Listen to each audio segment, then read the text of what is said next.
Most people know that pyramids were built as grand tombs for the pharaohs, designed to ensure they had a smooth journey to the afterlife. The Great Pyramid of Giza, for instance, was constructed for the pharaoh Khufu. But what most people don't know is that this whole pyramid building trend started right here with the step pyramid of Djoser about 4,700 years ago. This massive structure was built for Pharaoh Djoser, a ruler from Egypt's 3rd dynasty. It rises 7 layers high above the ground and stands about 200 feet tall. We think of it today as a phenomenal architectural project. But for ancient Egyptians, the step pyramid of Djoser turned out to be more like a massive experiment, a trial run, if you will, to perfect their building skills before they moved on to even more ambitious pyramids. Reaching new heights is super exciting, but the real mystery is what is going on below the ground. In this pyramid's underground labyrinth, there is a network of tunnels stretching about 3.5 miles long. And some researchers believe these tunnels might have been part of a sophisticated water system that could completely change what we think about pyramid construction. Let's talk about this massive complex located in Sakara. Surrounding the pyramid, there's what's known as a dry moat, a continuous trench that is up to 164 feet wide and almost 2 miles long. It forms a sort of rectangular shape around the pyramid. This trench has an average depth of about 65 feet.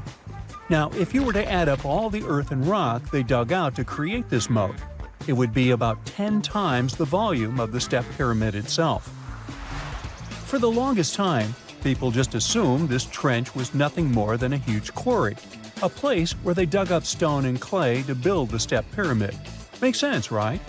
But when you take a closer look, it doesn't add up. The trench is too narrow and deep to be practical for mining, and its layout doesn't match anything we know about ancient Egyptian quarrying methods. Plus, some sections of the trench are actually covered with a rocky ceiling, which would have made it nearly impossible to use as a quarry. Another theory suggests that the dry moat had some kind of spiritual significance. Maybe it was a sacred place, where souls of nobles gathered to serve the late king in the afterlife. There are even niches in the walls that work as a hint at this spiritual function. But most researchers believe that this purpose likely developed much later, long after the complex was built for Djoser. So what was the moat really designed for? In 2020, a researcher came up with a pretty intriguing idea. It is possible that this trench was actually designed to collect and manage water, especially after heavy rainfalls. Now, that makes sense when you consider the location. The moat sits in an area that could easily have been flooded by runoff water from nearby plains. This could also explain why the trench wasn't used for new graves until much later when the climate became drier and less prone to flooding.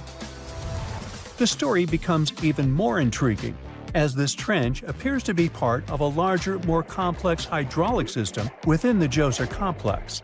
It is like the trench has several compartments, carefully carved out of the rock and connected by tunnels. These compartments likely served as a part of a water treatment system, where water would flow from one compartment to the next, getting cleaner as it moved along. Now, here is where things start to tie into the pyramid itself. The Djoser complex has a series of underground shafts, and some researchers think that water from the moat's deep trench might have been used to power a hydraulic lift system, and this giant water-powered elevator could have been used to raise the heavy stones needed to build the pyramid. It worked like a volcano, but instead of lava, water did the heavy lifting. Imagine a big deep hole in the ground at the center of the pyramid site. Inside this hole, there was a huge wooden platform, kind of like a giant raft that could move up and down. When the workers wanted to lift a heavy stone, they would fill the hole with water. As the water rose, the wooden platform started to float up, carrying the stone with it, almost like a giant water-powered elevator. When the stone reached the right height, the workers slid it off the platform and onto the pyramid. The idea is that water from the deep trench, after being cleaned and filtered, would flow into these shafts. A massive float, possibly made of wood, would then rise as the water filled the shaft, lifting the stones up to where they were needed for construction. Once the stone was in place, they'd let the water out, lowering the platform back down to the bottom, ready to lift the next stone. This fancy hydraulic lift system could have been a game changer, making the whole building process a lot faster and more efficient without using a lot of workforce. It is like the ancient Egyptians were already embracing the whole idea of work smarter, not harder. But of course, not everyone is on board with this theory. Some experts argue that the area where the step pyramid of Djoser was built couldn't have held enough water from occasional rains to maintain such a fancy hydraulic system. The main theory suggests that, in the past, there might have been some kind of lake nearby that would have filled up after a period of rain, and this lake could have supplied water to the complex's hydraulic system. But there is no mention of such a lake in any ancient Egyptian writings, so it might be more of a what-if situation than a reality. And then there's the issue of the hard work itself. Remember when I said this method could have allowed the ancient builders to raise stones with far less effort? Well, that might not be entirely true. According to some experts, just building this hydraulic device would have required a lot more heavy work than simply moving the stone blocks using good old-fashioned manpower.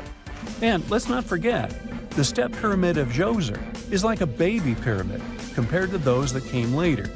The stones used for Djoser's pyramid weighed, on average, about 660 pounds each, which is nothing compared to the more than 2.5-ton blocks used later for the pyramid of Chephren. If this cool water lift theory gets completely ruled out, we still need to explain how this pyramid was built in the first place. To answer that, we need to rewind a bit and talk about the original plans.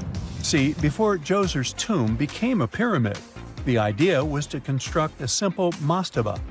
This type of tomb was pretty common in earlier periods, a flat-roofed, rectangular structure with sloping sides.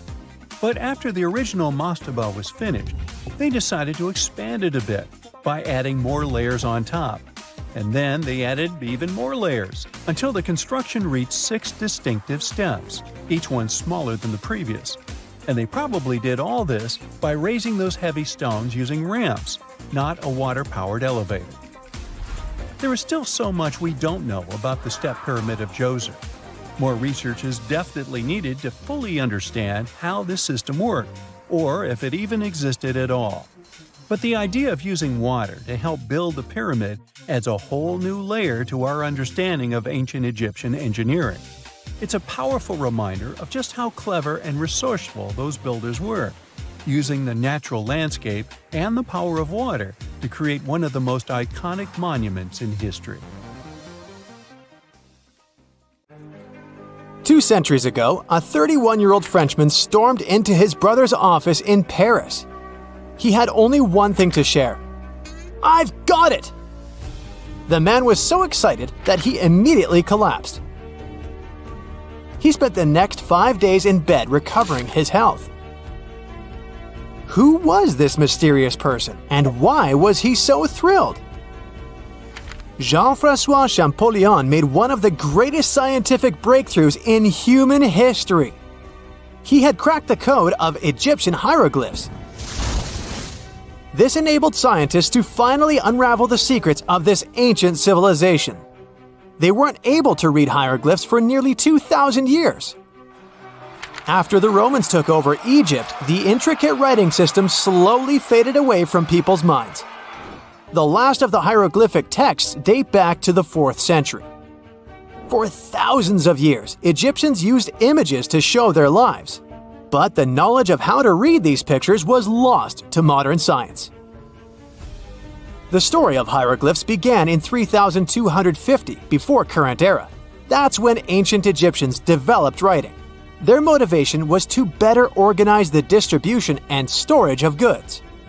One of the earliest examples is a ceramic jar that had an inscription in black ink. There were 2 major writing systems. The first were the hieroglyphs, which literally means sacred carving.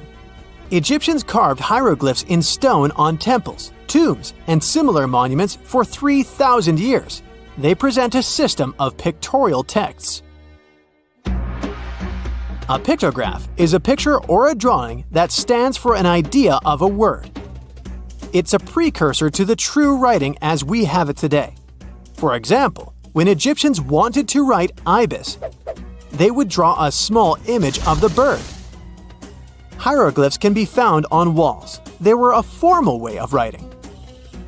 The other writing system was hieratic. Egyptians mostly used it when writing on papyrus. That's an early, thicker form of the paper we have today. It soon evolved into demotic. This improved version became the most common writing systems in ancient Egypt. Then, in the early 4th century BCE, Alexander the Great took control of Egypt. This was the time when the Greek Ptolemaic dynasty ruled the country. You've probably heard of the last ruler of this dynasty, Cleopatra. During her time, Egyptian Demotic and Greek were used side by side. The two started mixing, and by the year 100, a new language emerged, Coptic. It slowly replaced the ancient writing system. Only Egyptian priests used hieroglyphs for the next couple of centuries, and then their meaning was lost to history. But not forever. Arabs were the first who tried to solve the mystery of the hieroglyphs. Medieval travelers came across these strange symbols and wanted to understand their meaning. They consulted speakers of Coptic and translated text from Greek and Latin into Arabic to break the code of the hieroglyphs. During the Renaissance, Europeans also became fascinated with the legacy of ancient Egypt. Scholars from the Old Continent believed that hieroglyphs were a group of symbols as opposed to a written language. This was all about to change in 1799. A year earlier, Napoleon, the famous French ruler, arrived in Egypt. His subordinates constructed a fort that dated back to the 15th century. Rashid, or Rosetta, was a port town in the northeast of Egypt, near Alexandria. One section of the old fortification wall contained an interesting slab inside. The stone tablet was made of a granite-like rock. It was just 40 inches high and 30 inches wide. It contained 3 distinctive sections of text carved into it. The letters were in 3 scripts and 2 languages: hieroglyphs, Demotic, and Greek. It was a fragment of a larger ancient stela. These are upright stone slabs that are used to dedicate to a person or an event, but the one from Rosetta was damaged. 2/3 of the hieroglyphic text on the top was missing. The bottom Greek text lacked a cornerstone. The only fully preserved section was the writing in Demotic in the middle of the slab. It eventually ended up in the British Museum. The scientific community was intrigued, and the race was on to decipher it.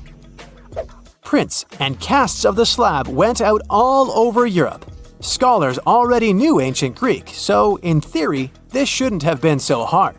The first people who saw the Rosetta Stone thought the process would take 2 weeks. In the end, it took 2 decades. The main issue was the fact that hieroglyphs and spoken ancient Egyptian didn't have a connection anymore. Scientists didn't know what sounds the letters on the slab corresponded to. Imagine if English disappeared 1,000 years in the future. Then someone finds a tablet with the word dog. At first, they wouldn't know how to read the word or the individual letters. Even if they figured out how to pronounce the word, they wouldn't know its meaning. This is what linguists were dealing with in the case of the Rosetta Stone. The careful study of the artifact produced another find. The texts weren't direct translations of each other. They both described the same event, but in different words. It was like you saw a movie with 2 friends, and then all 3 of you wrote different reviews about it. The original text was probably in Greek, but the translators added extra words to make it sound more Egyptian. An English physician and physicist, Thomas Young, made the first great breakthrough. He knew that the name Ptolemy appeared several times in the text based on the Greek translation. This wasn't an Egyptian name, so it was impossible to represent it with a single image. The only way to spell out this Greek name was to use symbols that sound like it when produced. This is called transliteration, and we have it today as well. This is how foreign-sounding words are written down in Chinese or some Slavic languages. Young focused on sets of hieroglyphs in oval frames. These are called cartouches.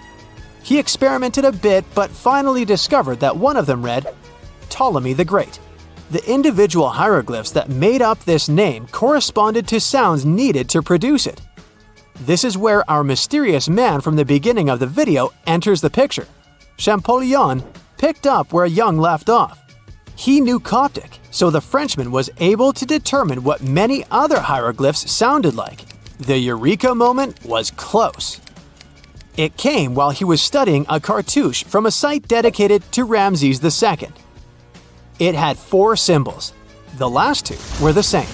He determined this was the sound S. The first symbol was the sun. This is Ra or Re in Coptic. So the cartouche read Ra something SS. Can you already guess the name? Of course, it's Ramses. This breakthrough finally cracked the code. Ancient Egyptian wasn't a mishmash of cool-looking images. It was a phonetic language that Jean-François Champollion discovered in September of 1822. The stone slab is today known as the Decree of Memphis. The Egyptian council issued it in this city in the year 196 before current era. In it, they expressed their loyalty to the pharaoh. They erected identical stelae and temples all across Egypt. The Rosetta Stone was just one copy of them, but its content is less important than the fact that Champollion's translation gave these ancient peoples their voice again. During the 1800s, European scholars didn't think that the Egyptian civilization was much older than classical Greek or Roman. Now that scientists could read hieroglyphs, a whole new chapter of human history opened. One of the most famous finds in the history of archaeology happened in 1922. That's when the British archaeologist Howard Carter discovered the tomb of Pharaoh Tutankhamun in Egypt's Valley of the Kings. The whole world admired King Tut's golden mask. But without Champollion's pioneering work, it would be impossible to know who its owner was. The young pharaoh's cartouche is phonetic. For instance, you pronounce the pictograph of a chick as the vowel U. The symbol for the key of life is an ankh, and there is a shepherd's crook in the end. It symbolizes the word ruler.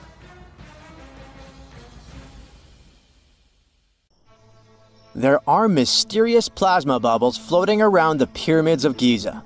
As bizarre as that might sound, let's get one thing clear right off the bat. There's nothing extraterrestrial going on here. Plasma bubbles are those weather anomalies that form in a layer of Earth's atmosphere called the ionosphere. This is an invisible layer surrounding our planet that stretches roughly from 50 to 400 miles above Earth's surface, right at the edge of space. In this layer, the sun, being the giant hot power that it is, basically cooks gases, splitting them into electrically charged particles called plasma. Here's where it gets interesting. At night, especially near the equator, these charged particles get disturbed, and when a bunch of them suddenly vanish at the same time, it forms what we call a plasma bubble. Imagine it like a big empty pocket where the plasma is missing or its quantity is lowered. But it's only considered a plasma bubble if this phenomenon occurs on a large scale, typically around 62 miles in size.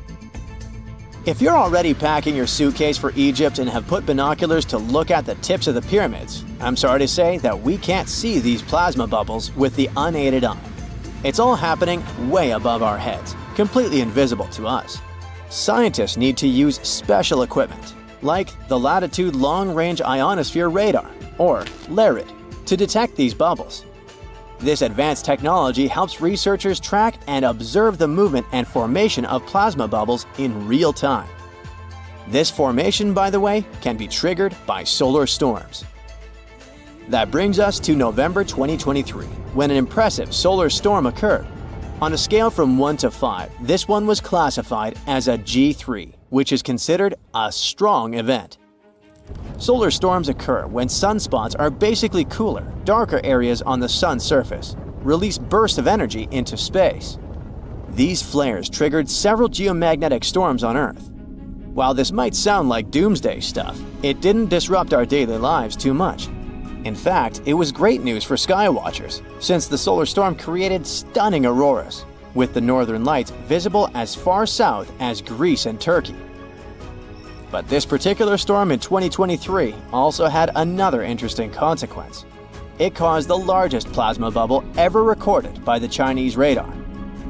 This phenomenon was so massive that it covered regions as far apart as the Egyptian pyramids and the Midway Islands in the Pacific Ocean. Now that's a huge distance, and it is a big deal for science. And that's because plasma bubbles are a growing threat to modern technology.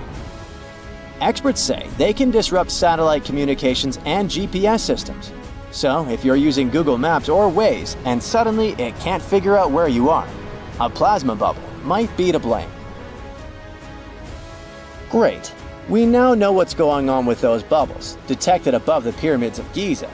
But things get even weirder inside this ancient construction. Apparently, the Great Pyramid of Giza has the ability to concentrate electromagnetic energy within its interior. A couple of years ago, a group of researchers decided to see what would happen if they took this ancient architecture and hit it with radio waves.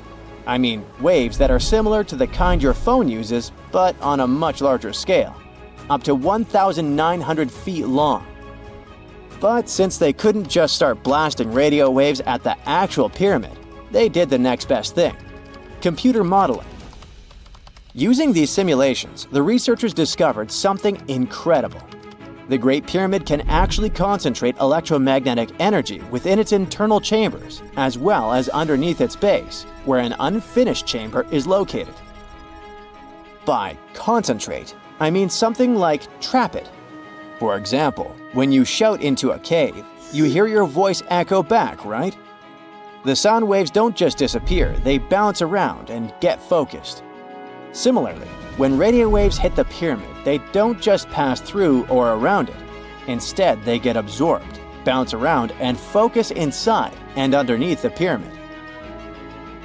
Our list of mysterious phenomena surrounding the Egyptian pyramids doesn't end there. Inside the pyramid, there's a long, narrow passage that leads to what's known as the King's Chamber. This room sits at the center of the pyramid, and it's believed to have been the final resting place of Pharaoh Khufu, the ancient Egyptian leader who commissioned the entire thing over 4,000 years ago.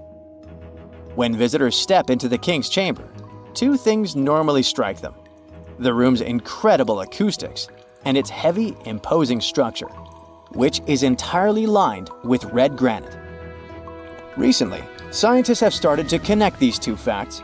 Some researchers now believe that the King's Chamber might be able to catch or pick up sound energy generated from other parts of the pyramid. In other words, this room might have been designed to amplify sound in a way that no other chamber in the pyramid can. To test this theory, researchers conducted an experiment where they sang in the Queen's Chamber, which is located directly below the King's Chamber. Here's where it gets wild. The music couldn't be heard in the lower underground rooms of the pyramid, but it sounded loud and clear in the King's Chamber. One possible explanation for this is the type of stone used in the King's Chamber: pink granite. Granite is known for its piezoelectric properties, meaning it can absorb energy from its surroundings, like sound vibrations, and convert it into electrical energy. This suggests that the chamber's unique acoustics might be due to more than just the shape of the room. It could be that the granite itself plays a role in amplifying and concentrating sound waves. According to scientists, these discoveries open up a whole new field of research into the pyramid's potential. Could the ancient pyramids have somehow harnessed the energy created by sound waves, or even Earth's natural vibrations? It might sound far-fetched, but considering the granite's piezoelectric properties are well documented in modern science, it's not entirely impossible. Who knows? Maybe we've only just scratched the surface of what the pyramids were truly capable of. Speaking of just scratching the surface, there's even more to think about, like how the pyramids ended up in such a perfect location. It seems the builders lined up the Great Pyramid with the cardinal points, meaning its sides are almost perfectly aligned with the four main directions: north, south, east, and west. There are many theories about how they did it, but one study suggests that Egyptians might have used the fall equinox to achieve this perfect alignment. During the equinox, the sun rises and sets directly in the east and west. It probably made it easier for builders to use the sun's position as a guide. By watching the sun during this time, they could make sure the pyramids were positioned just right.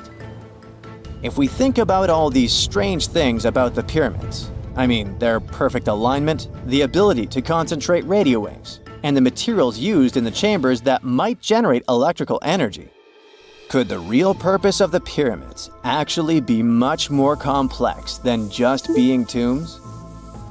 Well, Nikola Tesla thought so. It is said that the famous inventor and engineer was kind of obsessed with the Egyptian pyramids, and he wondered if they might actually be giant energy transmitters. He believed the shape and position of the pyramids could help them function as huge generators, capable of producing free, limitless energy. Some researchers agree with Tesla and believe that these massive monuments might have been designed as giant power plants.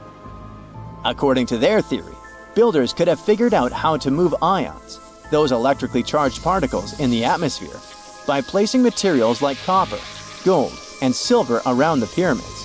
So, it's definitely possible that the ancient Egyptians created a sustainable, renewable power source. Although this is a very interesting thought, we haven't been able to confirm this theory, and the true purpose of the pyramids remain one of humanity's biggest mysteries. Egyptologists have been digging around every inch of the Great Pyramid for ages, yet somehow they overlooked this stunning pink granite bathtub buried a few miles next to it. And here's the deal. This mysterious oval tube lying next to the Khufu pyramid for years may provide evidence that the Egyptians built the pyramids not only for monumental purposes, but also to generate electricity, experimenting with it long before Alessandro Volta and Thomas Edison. The Giza Plateau is famous for its three pyramids, Khufu, Khafre, and Menkaure. But there are also two smaller foundations next to them, the unfinished North Pyramid of Zayat el-Aryan and the Layer Pyramid. Some researchers say these buildings were never finished, while others think they were destroyed for more mysterious reasons. One of these reasons might have to do with the original usage of the Giza pyramids, the idea that they were used as an electricity generator. To connect these dots, we need to go back to the beginning of the 20th century. That's when an Italian architect and Egyptologist named Alessandro Barsanti decided to examine the Zayat el-Aryan pyramid. Near the site, he noticed something unusual: scattered granite fragments. To a casual passerby, these might have seemed insignificant, but Barsanti recognized the signs. You see, ancient Egyptians often used sites to prepare stones before transporting them to their final destinations. The fact that there was granite on the ground intrigued him. Granite was a more expensive material than the limestone typically used for pyramids, which suggested that it might have been intended for an important and possibly hidden structure. At a depth of 68 feet, they encountered a huge pink granite block. He kept going with the excavations, and they revealed ancient inscriptions carved into the stones. They sent the drawing to experts, but no one could decipher what they meant. Were they instruction sets to something? That's when Barsanti made his biggest discovery. He found an oval-shaped vat carved from pink granite and polished to a mirror-like finish. The thing is, the vat had been carefully sealed. When they opened it, they found a thin black residue along the walls. I'm thinking something in the lines of a black oily substance. This discovery raised many questions for him. It didn't make sense to him that ancient Egyptians would go above and beyond to seal and protect this strange vat. By 1911, Barsanti had to abandon his effort to figure out what was the deal with that mysterious pit. But his findings intrigued researchers all over the world, and they've got their own opinions about it. One of these modern theories suggests that the other pyramids could have been used as a part of a bigger whole. It suggests that the Khufu pyramid was actually used as a water pump designed to irrigate the desert area. Apparently, the pyramid's internal chambers would function as a hydraulic system. In the 1990s, an engineer took this theory seriously and studied the pyramid's subterranean chamber. Surprisingly, he found actual signs of water damage. Apparently, the pyramid generated powerful compression waves, aka pulses, that could create electricity. This raised an important question. Could the ancient Egyptians have used the pyramids as a generator in order to produce electricity? On paper, that was proven to be possible, but hey, agreeing on the original use of the pyramids is probably one of the most difficult things in the world. So, we're still not 100% sure about this. Apart from that, Egypt is a playground for important discoveries regarding humanity's past. I mean, scientists have just discovered what looks like a cosmic command center, similar to that room from the Doctor Strange movies. They discovered an L-shaped astronomical observatory, measuring around 9,000 square feet, dating back to the 6th century BCE. Definitely the first and largest of its kind from that era. The mud brick structure housed tools used for calculating dates related to ancient Egyptian rites, royal coronations, and agricultural plans. This observatory is located in the archaeological site known as the Temple of Phuto, just 50 miles east of Alexandria. It's pretty impressive. The structure was designed so that you'd get inside the room through an east-facing entrance. This way, you'd get to see the sunrise. Once inside, you'd find a pretty huge shadow clock, used to tell time by tracking the movement of shadows inside the room. This variant of a sundial clock was nearly 16 feet long. That was quite an exciting discovery. Another interesting one was that scientists and Egyptologists have discovered the first ever pregnant mummy. Now, even if we know quite a lot about mummification processes, we keep making discoveries that open new doors into the lives of ancient Egyptians. It took so long for someone to find out this mummy was expecting at the time she was embalmed because she was placed in a male's coffin. More specifically, a male priest. Historians say that during the 19th century, a lot of traders mixed coffins up in order to sell them. Yes, that means they opened them and switched mummies to please their buyers. It was a complete surprise because they were hoping to study more about ancient health issues when they opened this coffin up. But they had another special research on their hands: prenatal practices in ancient Egypt. This mummified woman who lived about 2,000 years ago was from 20 to 30 years old when she passed away. She was found in Thebes, and her remains were incredibly well preserved. You see, mummification recipes varied across Egypt. In this woman's case, researchers could tell she was a member of the high society since she was buried with special amulets. But since mummification methodologies differed so much between cities and time periods, they still have to dig further to understand why she was embalmed along with her baby. Speaking of mummies, scientists were digging up a final resting place in Sakara, also in Egypt, and they unearthed 2 embalming workshops. One was for humans and the other for sacred animals. Apparently, the workshops date back to about 2,400 years ago. They were equipped with stone beds, clay pots, and ritual vessels. Everything you needed to mummify. But that's not all. Archaeologists also stumbled upon cheese stored in jars behind tombs that were over 3,000 years old. Yep, cheese. This shows that the ancient Egyptians were pretty savvy when it came to preserving food, too. They knew how to store stuff for the long haul, not just the mummies. It really shows how they applied their preservation skills to both food and bodies, giving us a glimpse into their impressive technological know-how. Scientists have also found one of Egypt's oldest complete mummies, and to their surprise, it was completely covered in gold. You see, Egyptian mummies covered in gold are already a rare thing, but they weren't expecting it to be the oldest one ever found. The mummy was quite well preserved, and they could identify that it was the remains of a wealthy man called Hekashepes. Many symbols show that he was important and wealthy, like the band he wore on his head and the bracelet on his chest. He was also dressed in a tunic wrapped with a belt, which was a way to preserve the good appearance of a person after they passed away. To reveal it, they had to open the final resting place with mortar. Basically, it was like they were opening a time machine, just as the ancient Egyptians did 4,300 years ago. If you think about it, it's almost like entering a time capsule. Enough about mummies. Scientists also found something very exciting hovering above the pyramids. They had to use a fancy top-notch radar known as LARID, aka Low Altitude Long Range Ionospheric Radar, which can see these invisible waves far away into the sky. LARID helped them discover giant plasma bubbles floating in the air above the pyramids. These bubbles are called plasma bubbles, and they wreak havoc on modern technologies. I mean, they can disrupt GPS and phone signals for hundreds of kilometers in diameter from where they're located.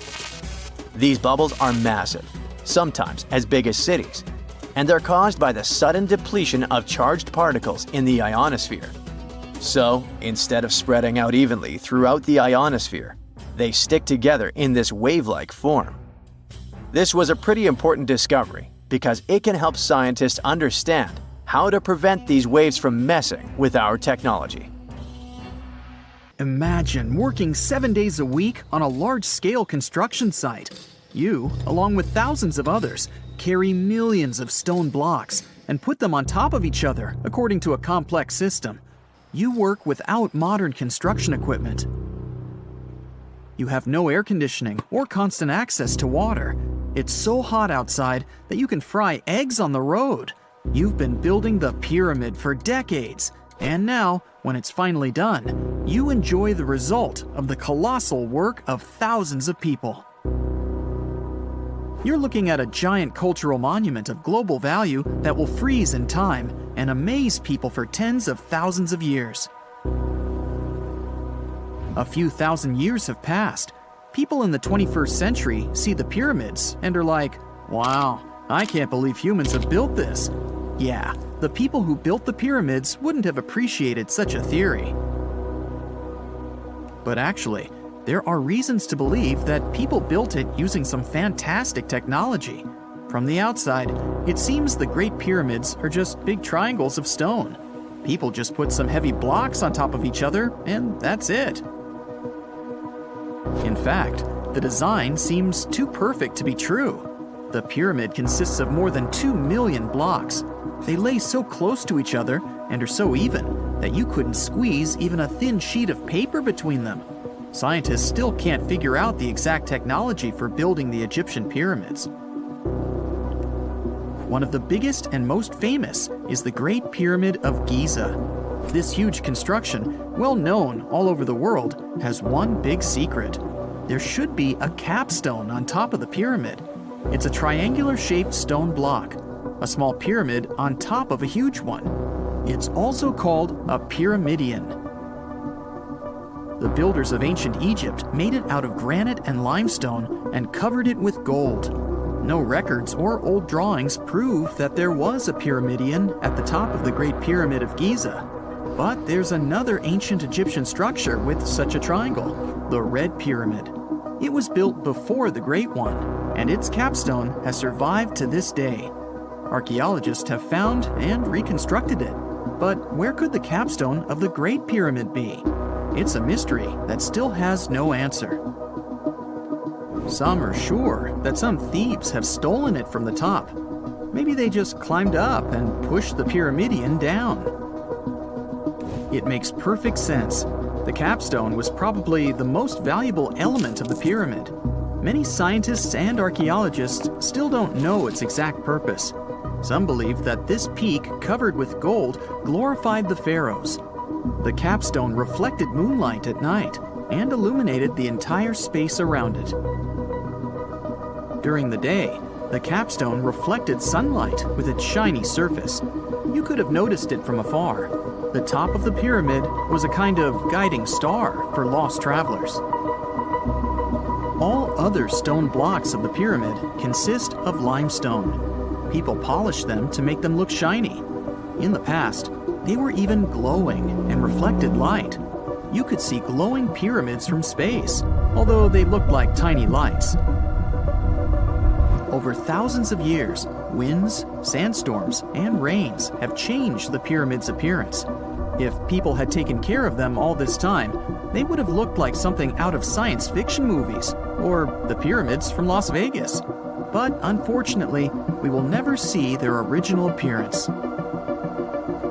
Some archaeologists and scientists believe that the capstone could absorb the sun's energy and distribute it evenly throughout the pyramid. No one knows precisely why the Egyptians needed this technology.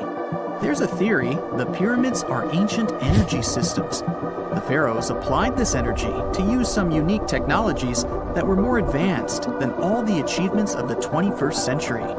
And the triangular shape of the pyramids was ideal for boosting this electromagnetic energy.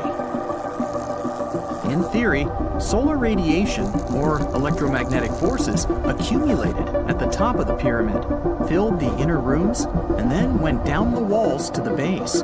Any surface distortion could prevent the flow from spreading, so they had to create a perfectly smooth surface. That's why they installed the blocks so that nobody could squeeze a needle or razor blade between them. Many people believe in this theory because they built the pyramids from limestone. This material can hold energy inside itself. In the inner part, they created granite deposits to cause air ionization, that is, to create an electric charge. They also dug channels under the pyramid for water to transmit electricity. And at the top, they put a gold capstone, the best conductor of electricity. So, this is how you get a great power generator. Different cultures used similar technologies to create electricity all over the world. But these are all theories. If it had been working, humanity would have used these technologies today. There are mentions of the metal industry, chemistry, engineering, physics, mathematics, and astronomy in some ancient records. Most scientists don't believe in all these things. We know the detailed stages of the technology's development in different cultures. In the 21st century, scientists, historians, and anthropologists can track the evolution of all modern devices. If people had created some technological inventions in ancient times, the history of the world would have looked different. Perhaps all the achievements of antiquity could have been wiped off the face of the earth by global cataclysms, and it can happen to us. Just imagine how people would dig up a laptop in 5,000 years. Perhaps they wouldn't understand what kind of device it is. Another Egyptian wonder surrounded by mystery is the statue of the Sphinx. The Egyptians carved it out of a single massive piece of limestone about 4.5 thousand years ago. But scientists still don't know the exact date of its construction or who built it. People painted the Sphinx in different colors, so it looked much brighter and more vivid in the distant past. It was shining just like the Great Pyramids. Anyway, time hasn't only changed its appearance, but its name too. Initially, the Egyptians called it Horemheb. The Greeks renamed it the Sphinx about a few hundred years after it had been built. The Sphinx emphasized the greatness of the rulers of Egypt. It also performed a symbolic function of a watchdog guarding the tomb of the pharaoh and the paths leading to it. This version sounds realistic, since archaeologists have discovered many secret entrances at the foot of the Sphinx. Perhaps these rooms and intricate tunnels lead to underground halls with treasures. And treasures don't always mean gold and jewelry. According to legends and theories, the Sphinx guards the Hall of Records, the storage of all humankind's knowledge. The information about the ancient mythical state of Atlantis could be there. You can find many detailed maps of the internal dungeons of the Sphinx on the internet. They show structures 12 stories deep under the statue. It looks like a small city filled with gold, scrolls of knowledge, and various ancient artifacts. But don't believe all these maps. These are just theories. Several thousand years have passed, but people have very little information about it. Archaeologists know that there are still many strange and exciting things about the Sphinx that are still undiscovered. Some locals are afraid to research because they believe they can awaken something terrible from the underground depths. Therefore, it's mostly scientists from other countries who conduct the excavations.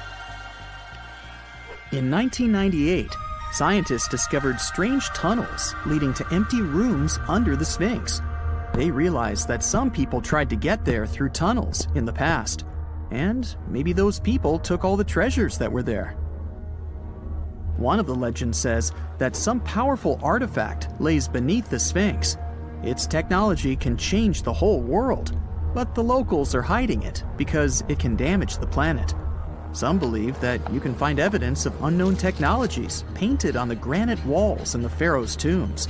But most likely, these paintings and signs tell us the myths and legends of ancient Egypt. But what if Egyptian symbols and drawings are detailed instructions for using ancient technologies?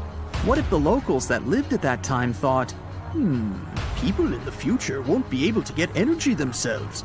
Let's leave some detailed instructions for them. Anyway, there are many riddles and theories. In reality, the search for answers is a dangerous undertaking, since it's not easy to get into the underground halls. Excavations can ruin the structure of the entire Sphinx. Any person inside the tunnels may get lost and never be able to find their way back. Besides, it costs a lot of money. Now, what would be awesome is if people could invent some device that could scan underground areas and show their detailed models. Before we get into the reason why and how there are pyramids all around the world, let's talk about some of the examples. I'll start with the Pyramid of the Sun in Mexico. These folks really knew how to build a city. Their well-planned urban center spanned over 7 square miles and boasted several pyramids. But the Pyramid of the Sun is the most impressive. This giant pyramid was built way back in 100 CE and is one of the biggest structures of its kind in the whole Western Hemisphere. It's so big that it's 216 feet high above the ground. If you ever find yourself in this ancient city, you won't be able to miss the Pyramid of the Sun. It's right there on the east side of the Avenue of the Dead, the city's main north-south street. To build this incredible pyramid, around 1 million cubic yards of material were used, including a special kind of red volcanic rock called Huitzilopochtli. Impressive, huh? We don't know too much about the people who built the Pyramid of the Sun or its purpose. But archaeologists believe there was once a temple on top of it.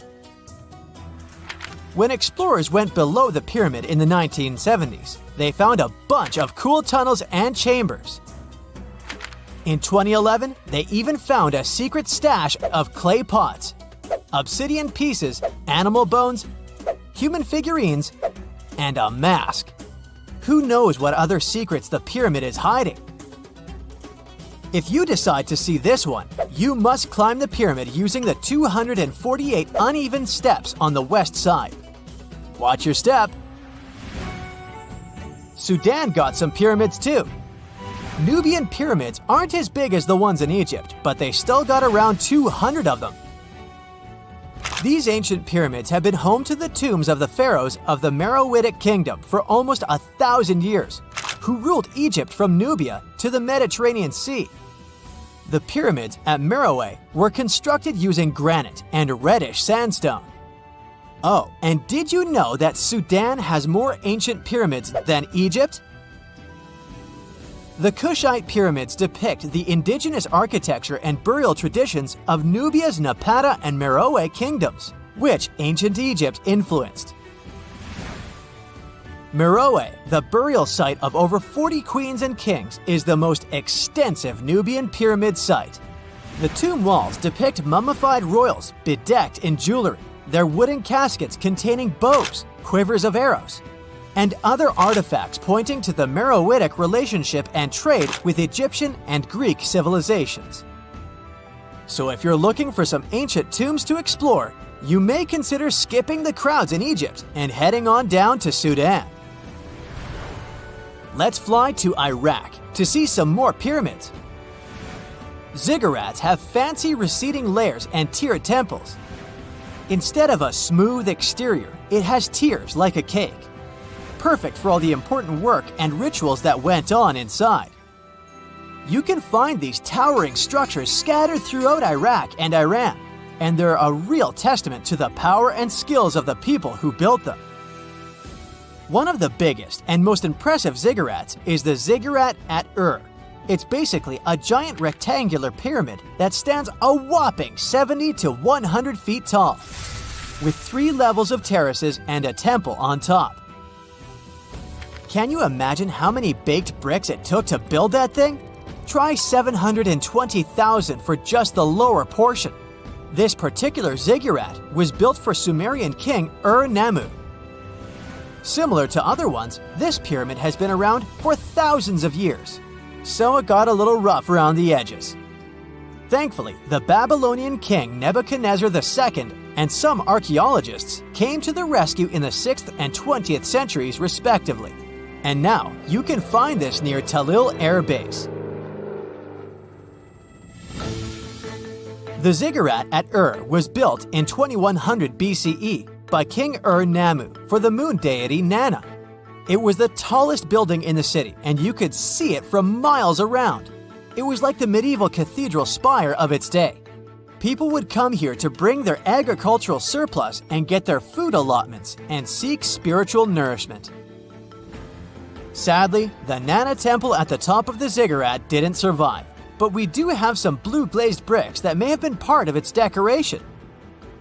The lower parts of the ziggurat are pretty amazing though. The architects even included holes in the temple's baked exterior to let the water evaporate from its core.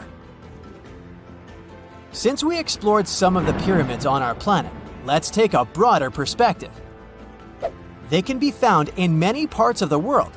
Egypt has over 100 pyramids, double that number in Sudan, and dozens of others are scattered in the Middle East and China.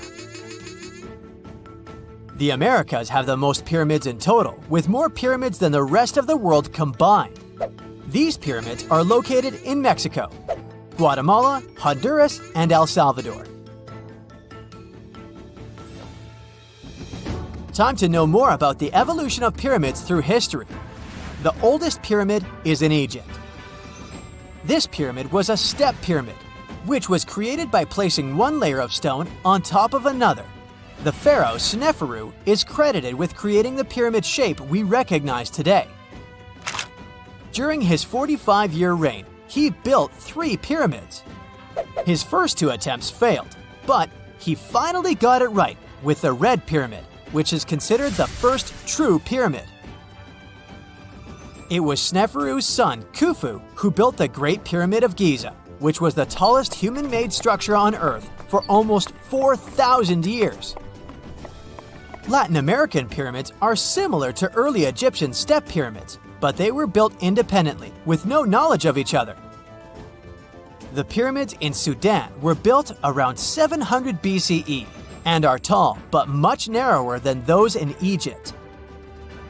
How in the world did all these civilizations build these things without even texting each other?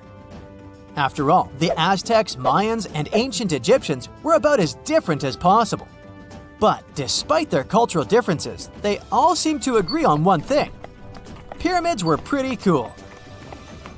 Step pyramids are all around the world because they were the most feasible and stable way to build large and tall structures without access to lighter building materials like wood and metal. The triangular form with a square base is the best way to build a sturdy structure, and having a cube structure would require more material for less height. Now, when it comes to pyramid design, the Egyptian pyramids were like giant triangles with a square base, smooth sides, and a pointy top. On the other hand, the Aztecs and Mayans went for a tiered cake look, with steps leading up to a flat platform on top. So, while all these pyramids share the same basic shape, they have their own unique flair. Each group built its pyramids using different materials, techniques, and slope angles. So while they may have been inspired by each other's work occasionally, they were just doing their own thing. Egyptian pyramids had smooth, angled sides that were designed to help the pharaoh's soul ascend to heaven. The Pyramid of the Sun was built over a series of caves that served as a passageway for the deities. The Maya built the temple of Kukulkan in Chichen Itza to honor the deity Kukulkan, usually represented by a serpent. Nicknamed El Castillo, it has 91 steps on each side, plus a platform. That's 365 steps, one for each day of the Mayan calendar. Tell me, Brightsiders, how were pyramids built? To begin with, humans made them, not a foreign race from space that landed on Earth. You see, one thing that all pyramids have in common is that they were built without advanced tools or even the wheel. It took a lot of people to build them, including skilled laborers and architects. For example, it's estimated that 20,000 people built the Great Pyramid of Giza, and it's believed that most of them were skilled laborers. Building pyramids was a massive undertaking that required years of planning and effort. The Great Pyramid at Cholula, Mexico, took 600 years to complete. Something strange is lurking beneath the sands of Giza, and scientists have no idea what it is. Archaeologists just found a hidden structure near the Great Pyramid using advanced ground scanning technology. What's inside? Nobody knows, but excavations are already underway. The Great Pyramid of Giza is one of the most famous monuments on Earth, but it doesn't stand alone. It's surrounded by an ancient necropolis, a massive royal graveyard filled with tombs and monuments. They belong to pharaohs, nobles, and other high-ranking officials. Most of these tombs are above the ground. They're called mastabas, rectangular, flat-roofed tombs built from limestone or mud brick, and they've been studied for decades. But from old movies, we know that these weren't simple graves. They have deep vertical shafts leading to underground burial chambers, where the past was sealed away for eternity. And recently, archaeologists found one curious empty space in the cemetery, a completely unexplored patch of ground. No mastabas, no visible ruins, nada. For years they ignored it, but between 2021 and 2023, they decided to investigate. They didn't dig though. Instead, they used a technology that kind of acts like X-rays for the ground. These radars let scientists see the secrets hidden there. And there was something hidden beneath the sand, something deliberately buried and forgotten. A two-part underground structure. One part was shallow and L-shaped. It's about 33 feet long and buried just 6.5 feet deep. But below that, a deeper, more mysterious anomaly, a structure completely different from anything else in the area. They called it a highly resistive anomaly, which means it's dense and solid, likely made of stone, sand, or even metal. And still, no one has a clue what's inside it. Now, it's clear that humans made the L shape. It wasn't formed by nature. And the shallower structure might have been an entrance to whatever is hidden below. But they only have some theories about what might be hidden there. It's also filled with sand and gravel. It was probably deliberately backfilled after its construction, perhaps to preserve this. Why? Well, we don't know yet. The archaeological team will need to excavate to understand what exactly this thing was and why it was built. The first guess is a lost burial chamber. Many tombs in Giza have underground burial sites, but most have clear surface markers. This one, for some reason, has nothing, but it could be one of them. The second guess is an ancient offering chapel. Egyptologists know that some chapels were built in this shape, but usually they were above ground, not buried like this. And finally, it might be something we've never seen before. If this turns out to be a new type of structure, it could rewrite what we know about the burials of pharaohs. The only way to know for sure is to dig it up, and that's exactly what's happening right now. Excavations are already underway. Archaeologists are racing against time to uncover the truth. But there's a real danger there too. Giza's fragile ancient structures need to be handled carefully. Otherwise, they could be damaged beyond repair. So all we can do is wait for the truth. Now, these tombs always held fascinating mysteries. Unfortunately, we'll never learn tons of these mysteries because of some relentless tomb robbers. Egyptian tombs were built to guard the bodies for eternity. But that absolutely didn't stop people from breaking in and stealing everything valuable inside. They've been bothering these ancient sites for thousands of years, starting way back in Pharaoh's times. Many of the most famous tombs, including those in Giza, Sakara, and the Valley of the Kings, were looted. It was a common practice in ancient Egypt. And they were serious about this whole thing. They dug secret tunnels to bypass traps and walls, bribed or threatened tomb workers to get inside knowledge, cracked open sarcophagi to grab gold, jewelry, and artifacts. And by the time modern archaeologists got to most of these tombs, they had already been picked clean. The reigning pharaohs got tired of this infuriating nonsense.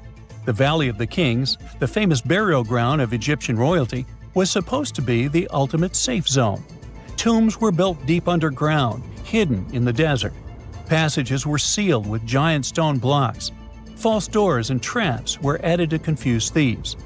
Even curses were written on the walls, warnings of horrible endings for anyone who dared to disturb the tomb, which is exactly where we got all those horror stories about mummies from. Spoiler alert, none of it worked.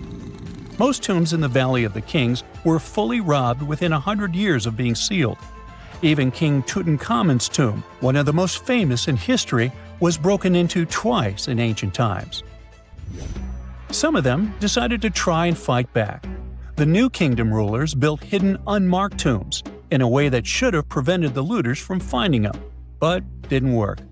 Some pharaohs, like Ramses II, were moved in secret to prevent their bodies from being stolen. Nope, didn't matter. The grave robbers always won. That's because tomb raiders weren't just random thieves. They were skilled, organized, and well-connected. They knew exactly where to look. Many were the ones who had built these sites in the first place, and they knew where the entrances were. If they couldn't smash through the doors, they'd dig through the walls, floors, and even ceilings to break inside. They also worked fast, often within a few years after the tombs were sealed, before anyone forgot where the valuable stuff was. The Khufu's pyramid, the one that's next to this newly discovered structure, was looted long before modern times. The one thing left inside when explorers got there? An empty granite box where the sarcophagus used to be. Unfortunately, it's not just about gold. History itself gets stolen during these raids. Ancient Egyptians wrote detailed records of what exactly and where they buried.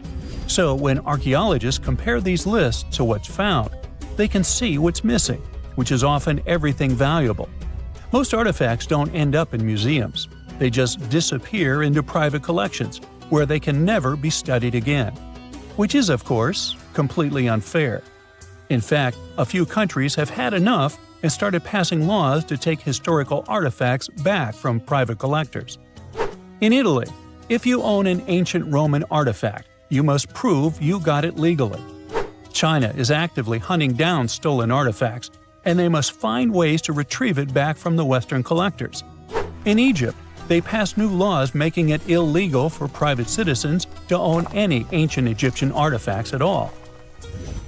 Other countries, like the US, the UK, Germany, or Switzerland, are completely fine with rich guys owning their history. The British Museum is built on looted things. European empires invaded half the planet and took whatever they wanted back home. Their museums are often full of such stolen artifacts, and unfortunately, they refuse to give most of them back. For example, the Rosetta Stone. It was taken from Egypt by Napoleon's army, then stolen again by the British after they beat the French. Egypt has been demanding to return for years, but they still can't get it back. Or the Parthenon marbles. These magnificent massive Greek structures were taken from the Parthenon in Athens by a British lord in the 19th century. Greece has been begging for them back ever since, but the UK doesn't feel like it. Not to mention tons of Mesoamerican artifacts, scattered in various museums across the world. European explorers raided Mayan and Aztec temples, took statues, jewelry, and sacred objects, and now Mexico is fighting to get them back. Well, wouldn't it be surprising even if this mysterious underground chamber has somehow been looted already? But if it's a newly found place, could it be one of the few that escaped the hands of grave robbers? Could there still be ancient artifacts, untouched for 4,500 years? We can only hope that those guys didn't get there first. We all know some iconic symbols. The Statue of Liberty screams USA. The Eiffel Tower represents Paris. And this mask? Undoubtedly, it's Tutankhamun's, right? Sometimes it feels like historians have squeezed every last drop out of the King Tut story. But guess what? The most obvious details often slip right under our noses. Like the fact that this famous mask didn't actually belong to him, nor was it ever meant for him. Stick with me for the details. Can we get a close-up of that mask? Thanks. See those holes? Yep, they're for earrings. And no, it's not that they had anything against jewelry, but back in ancient Egypt, earrings were typically worn by high-status women or kids. Now, if you know your history, you might say, but Tut was a boy king, wasn't he? You're spot on. He began his reign at just 9 years old. Sadly, that didn't last long as he passed away at a very young age. So when he was 9, he might have worn earrings, but he probably took them off when he hit that no earrings age. Sounds reasonable, right? Actually, not quite. That would have been pretty strange since nobody expected him to pass away young.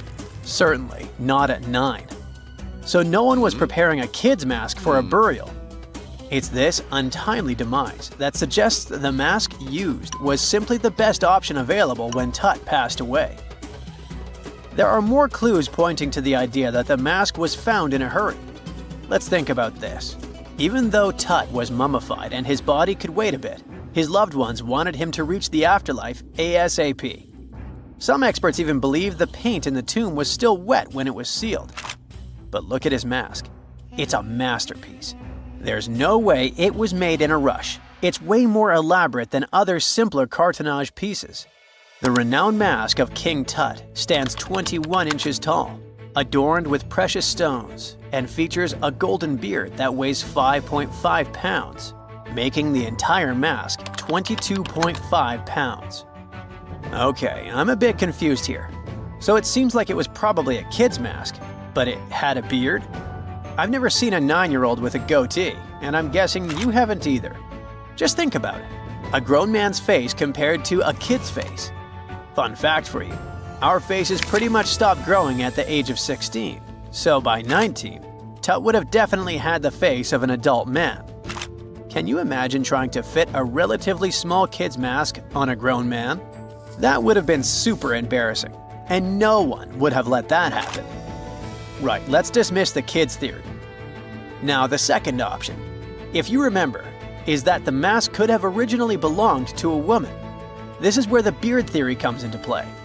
Some researchers believe the beard might have been added later on.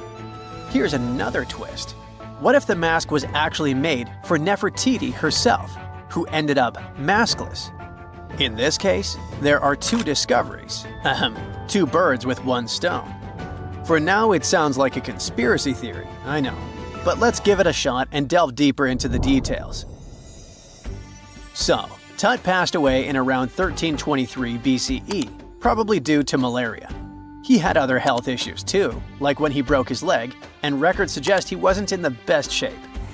As for Nefertiti, we have no solid data about her demise. Plus, nobody knows exactly when or where she was buried.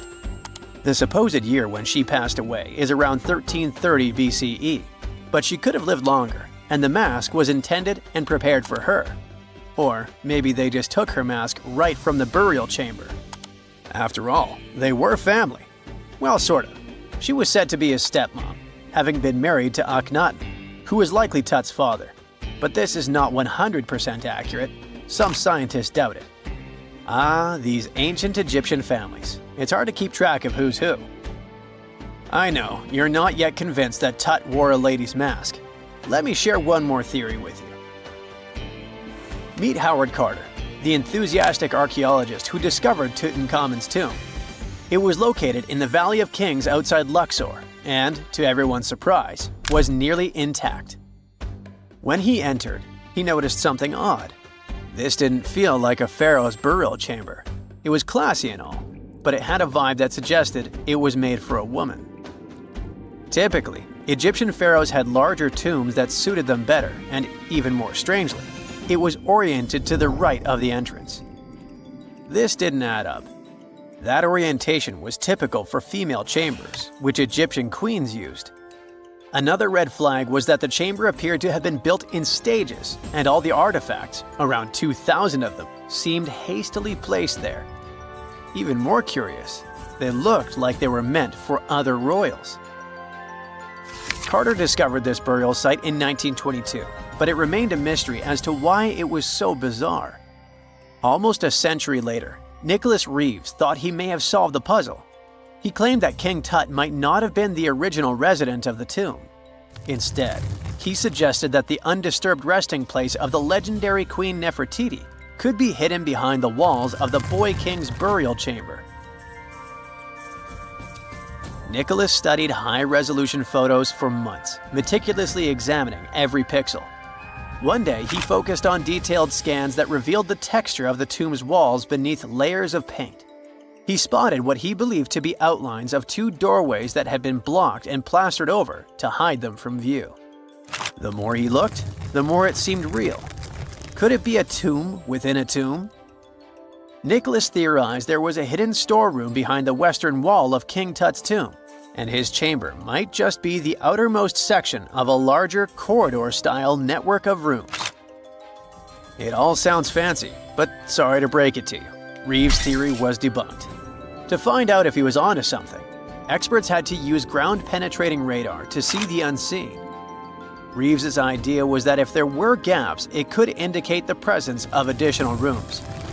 And at first, in 2015, one expert even thought he had found a hidden room. But the glory didn't last for long.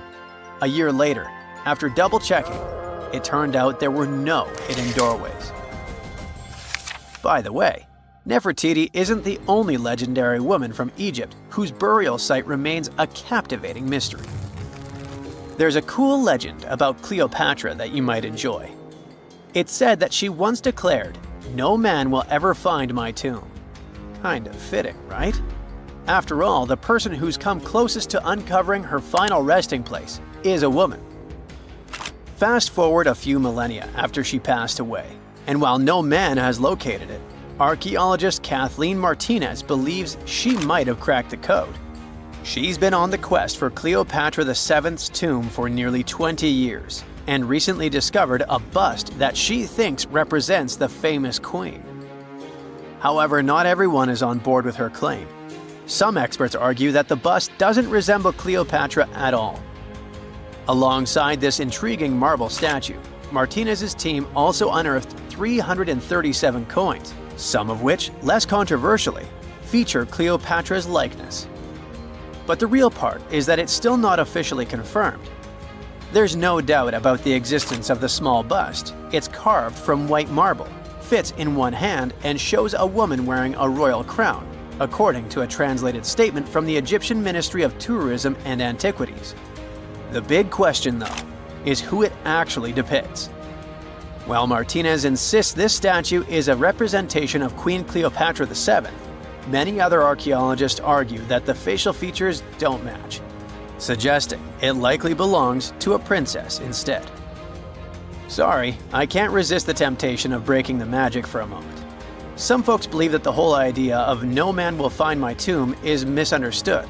Even if she did say it, what she probably meant was "no living soul," and it wasn't about gender at all.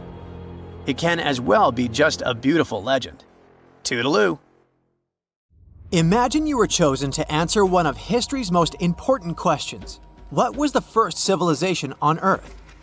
The job description is simple, yet the task is extremely challenging. You need to unearth the proof of the world's first official civilization. Was it the Sumerians in Old Mesopotamia? Or was it the ancient Egyptians spread out along the Nile River? Not to make you nervous or anything, but history is quite literally in your hands. Good luck! Since you can't turn back the clock and visit old Mesopotamia to get the answers to your questions, you'll need to research museum databases in order to get some clues. First things first, we need a definition of what is considered a civilization. It's not just thousands of people grouped together and living harmoniously. There are some key elements that together make a group of people a civilization. Like, for example, the domain of urbanism, aka city building, irrigation systems, and writing. You decide to begin your search by diving deep into the history of the Sumerians, which today hold the position of the world's first civilization. Now, imagine being the first of your kind. This means having no external examples. Rather, it means starting from scratch. First thing you'll need? A piece of land. And since there were no active water companies in the world at that time, you'll need a piece of land with easy access to water. So, the Sumerians settled between two major rivers, known as the Euphrates and the Tigris in southern Mesopotamia around 5000 BCE. Fun fact, Mesopotamia translates to the land between two rivers. On a modern-day map, it's more or less where Iraq is situated today. Together with land, a civilization needs ways to get food. The Sumer civilization had to face a dry and hot climate, but they managed to make agriculture thrive in the region. By diverting river waters and creating reservoirs and dams, the Sumerians allowed for a series of settlements to emerge across Mesopotamian plains. The famous city of Babylon was one of them. You know, the city that supposedly had those hanging gardens? I say supposedly because no definitive proof of the real existence of this monument has ever been found. However, it was considered one of the 7 wonders of the ancient world, and cited as a remarkable feat of engineering in an ancient book published around 290 BCE. Although no record was found of the Gardens of Babylon, the Sumerians were recognized as extremely skilled builders. Their cities were filled with mud brick constructions, and the most impressive ones were known as ziggurats, stepped pyramids that were built for spiritual purposes. The Sumerians built a trade network to supplement scarce resources and started to exchange goods with civilizations rising nearby, like Anatolia and Egypt. The beginning of trade was what drove the Sumerians to develop what is believed to be the world's first writing system. It began as a simple system, likely dating back to 3400 BCE. In this system, each syllable was represented with a drawing. Later, it gradually evolved into a fully formed cursive writing system. Don't believe me? Take a look at this piece from the Babylonian times. This huge basalt plaque is called the Hammurabi Code. It's known to be humanity's first collection of written laws. As far as the story goes, it was carved in volcanic stone around year 1760 BCE. Look at the precision of these carvings. It's quite astonishing. But the content is also surprising, since these 282 rules vary from commercial regulations to strict laws of justice. The thing is, historians don't have a consensus on whether the Sumerians were really the first ones to invent writing. Some think it might have been old Egyptians. Let's pause here. Ancient Egyptian settlements are believed to have started around the year 5500 BCE, which is earlier than the Sumer civilization. But remember I said a civilization needed a few things before it was considered as such. Ancient Egypt consisted of several smaller city-states, such as Memphis, Abydos, and Thebes, spreading out along the Nile River. It wasn't until 3000 BCE that Egypt was unified under one kingdom and lasted as an empire until nearly 1000 BCE. Although there is no consensus on this, some Egypt experts believed that it could have been Sumerian immigrants that founded early Egyptian settlements. The proof could be the presence of cylinder seals made of hard stone, something that was widely used in Sumer. These seals were used to guarantee authenticity in legal transactions, but it's hard to say whether this method was introduced by Sumerian immigrants or simply by trade. Since the time period is not one of the criteria we can use to determine who came first, we'll have to turn to something else. But what? Like the Sumerians, the Egyptians were also highly skilled builders. Duh, they built the famous Giza pyramids and many others all over their territory. In order to enhance their building techniques, they delved into developing a more profound understanding of mathematics. They developed a new form of measurement called the cubit, which was the equivalent of an arm's length. The Great Pyramid, for instance, is 440 cubits per 440 cubits. They were also innovative astronomers, combining their mathematical skills with attentive astronomical observation. They were the first civilization to use a 24-hour division of the day. And they even created a solar calendar, which was the first dating system in history to feature 365 days in 1 year. Okay, it's undeniable how impressive they were. But some experts say that the dispute has to be settled through the comparison of their writing systems. Hieroglyphic writing, the first Egyptian style of writing, is said to date back to 3000 BCE. It was a composition of over 700 symbols, which were carved in stone. For a long time, researchers believed that the Sumerian writing had come before Egyptian, but in a recent discovery made by Yale researchers claims otherwise. Archaeologists have discovered a panel of 4 signs that are believed to have been written around 3250 BCE. Oh, and they've also found another rock drawing depicting a pregnant elephant that can date back to 4000 BCE. Now, there's also a third possibility that fewer people seem to mention: the Indus Valley civilization, also known as ancient India, located around the area of modern-day Pakistan and India. The Indus Valley civilization is also a contender for the oldest civilization due to the uncertain historical origins of the Hindu collection of texts known as the Upanishads. The Indus Valley civilization flourished around 3000 BCE, but records show that people in the Indus Valley were trading with Mesopotamians as early as 3500 BCE. Now, wait a minute. How is it possible? No, they weren't time travelers. This isn't a sci-fi movie. There already were agricultural settlements in the area that were slowly growing into bigger cities, such as Harappa and Mohenjo-Daro. Ancient Indian cities were sophisticated, filled with baked brick homes built in a grid system. These ancient cities even had draining and sewage systems that connected most homes and used gravity to carry waste outside of the city. They were pretty advanced. They were also an extremely religious civilization, and Hindu beliefs were at the center of their practices. Despite that, their cities weren't filled with spiritual buildings. Actually, Mohenjo-Daro's most important building was a public bath. Interesting, huh? Now, why can't we know if they were the oldest civilization on Earth?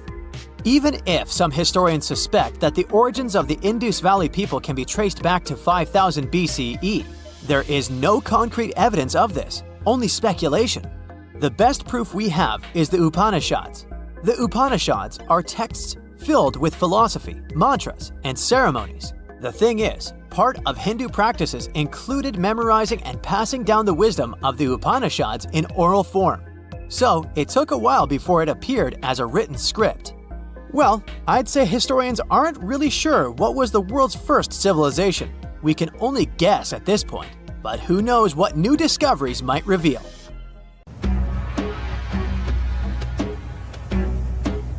This is not a dune set. This is a very real desert in Niger. Jado was probably built by the nomadic Sao people and is filled with ksars, which are fortified houses made of salt and clay, with giant walls and secret passages. Located deep in the desert, it was once a vital stop for trans-Saharan caravans, but is now a hotspot for smugglers and bandits. The site has been off-limits since 2002 due to its dangers. The origin of the ksars remain a mystery. No archaeological studies have been conducted, leaving many questions unanswered.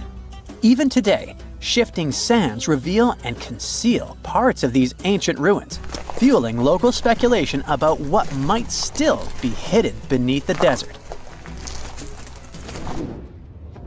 Speaking of connective tunnels, scientists were blown away by the discovery of lava tubes in Saudi Arabia. These underground passages form when molten lava cools down. Researchers believe that ancient nomadic groups may have utilized these tunnels to survive the super harsh desert climates. While excavating the tunnels, archaeologists uncovered artifacts, rock art, and skeletal remains. The art and animal bones show that the people who used the tunnels were probably sheep and goat herders. They're still piecing together whether these groups lived in the tunnels for extended periods or just used them as temporary shelters. The Great Pyramid of Giza has been standing for thousands of years, but it's still hiding secrets. Using special scanning technology, scientists found two hidden structures under an ancient burial ground. The first is a shallow L-shaped structure, and below it is a much larger space that could be a final resting place or a chamber. The smaller structure was filled with sand on purpose, while the deeper one might be an empty chamber. Experts believe the two are connected, possibly as an entrance leading to a secret chamber. This is big news because it might give us some more insight into who built the pyramids and why. The world is full of ancient writing, but some messages refuse to give up their secrets, like the mystery of the Bashplemi tablet. This unusual stone, pulled from a lake in Georgia, is covered in symbols no one can read. Even with modern technology, experts are completely stumped. The tablet is about the size of a book, with 60 symbols carefully carved into its surface, but 39 of them don't match any known language. Some resemble scripts from ancient civilizations in the Middle East, India, and Egypt, but none are an exact match. To make things even trickier, part of the tablet is broken off, meaning a piece of the puzzle is missing forever. To rule out a hoax, scientists studied the tablet closely. They confirmed it's made of vesicular basalt, an extremely tough local rock. Whoever carved these symbols must have been really skilled. Based on similar archaeological finds, experts believe the tablet could date back thousands of years, possibly to the late Bronze or early Iron Age. Some symbols repeat, which could mean they're numbers. Maybe it's an inventory list, a record of battles, or even an offering to the deities. Until someone cracks the code, the Bashplemi tablet remains an unsolved mystery from the depths of history. Experts are still stumped with what this Minoan disc might mean. The Phaistos disc is one of the most mysterious finds from the Minoan civilization. This 6-inch clay object, discovered in 1908, has strange spiral markings that no one has fully decoded yet. The disc has 241 symbols on both sides, showing everything from people and animals to tools and plants. Experts have come up with many theories about what the symbols mean. Some think it's an early form of Greek. Others suggest it's a prayer or a hymn. And some even believe it could be a letter from a king in Anatolia to a Greek ruler. Let's see who will be the first to figure this out. It's always a fun day at an archaeologist's office when they find something as big as a 2,000-year-old marble head.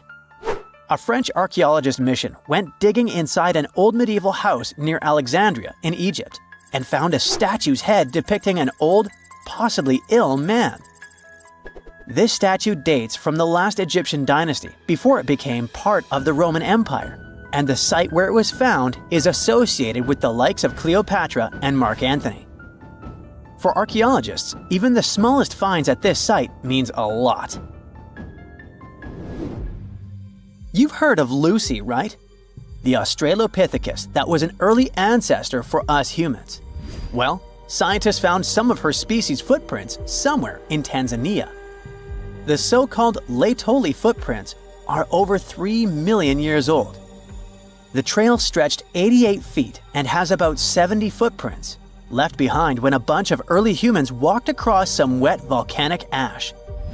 What's cool is that these early humans were already walking on 2 feet, like us, not all hunched over like apes.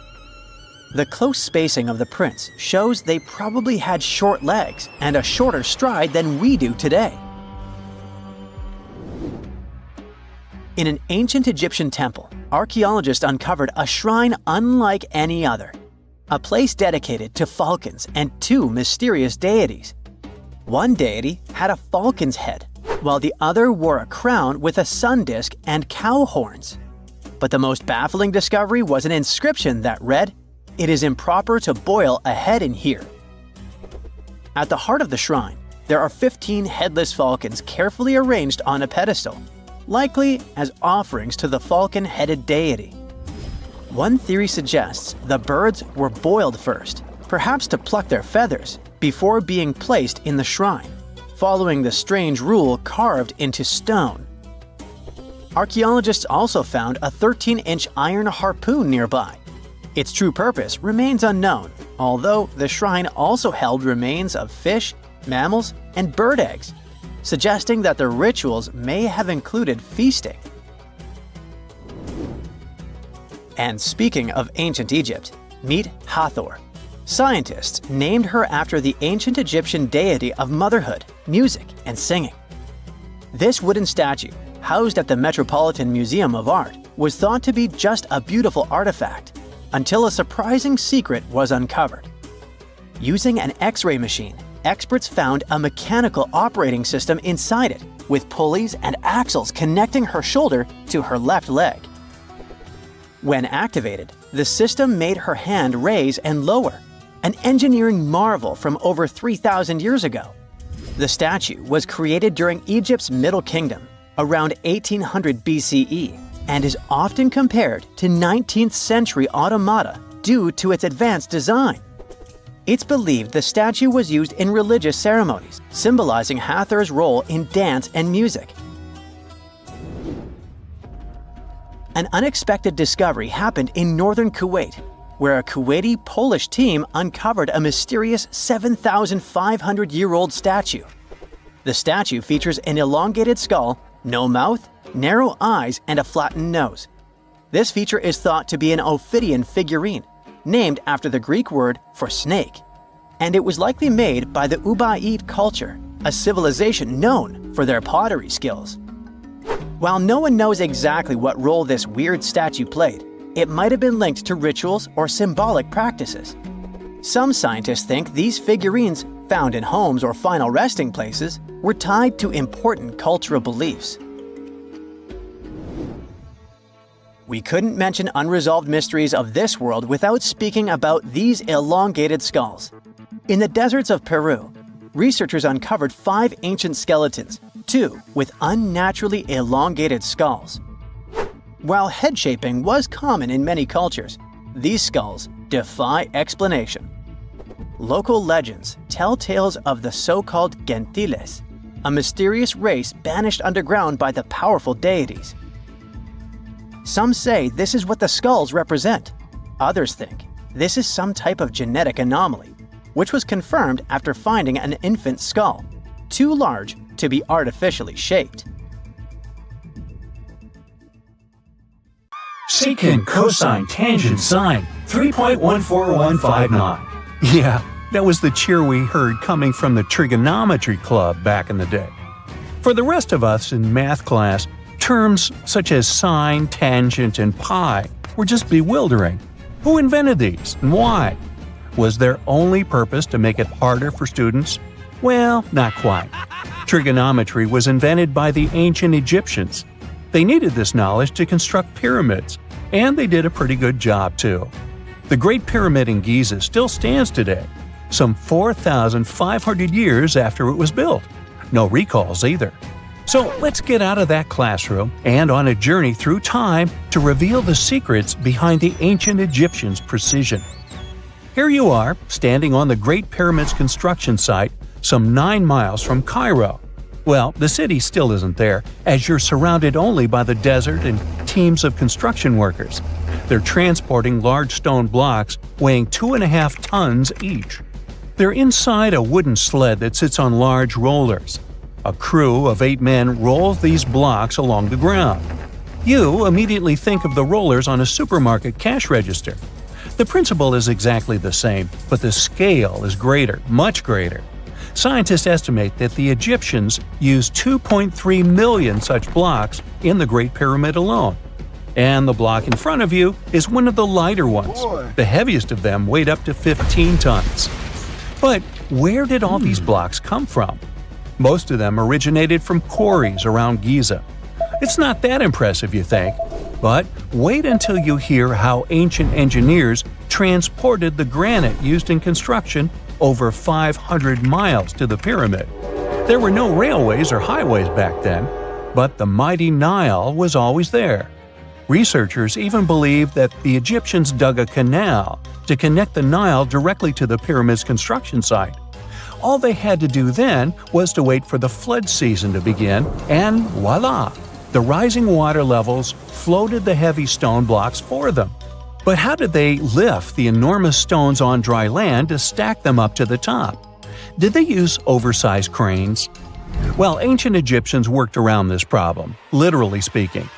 One of the workers is now pointing to the giant ramp going around the pyramid they're building.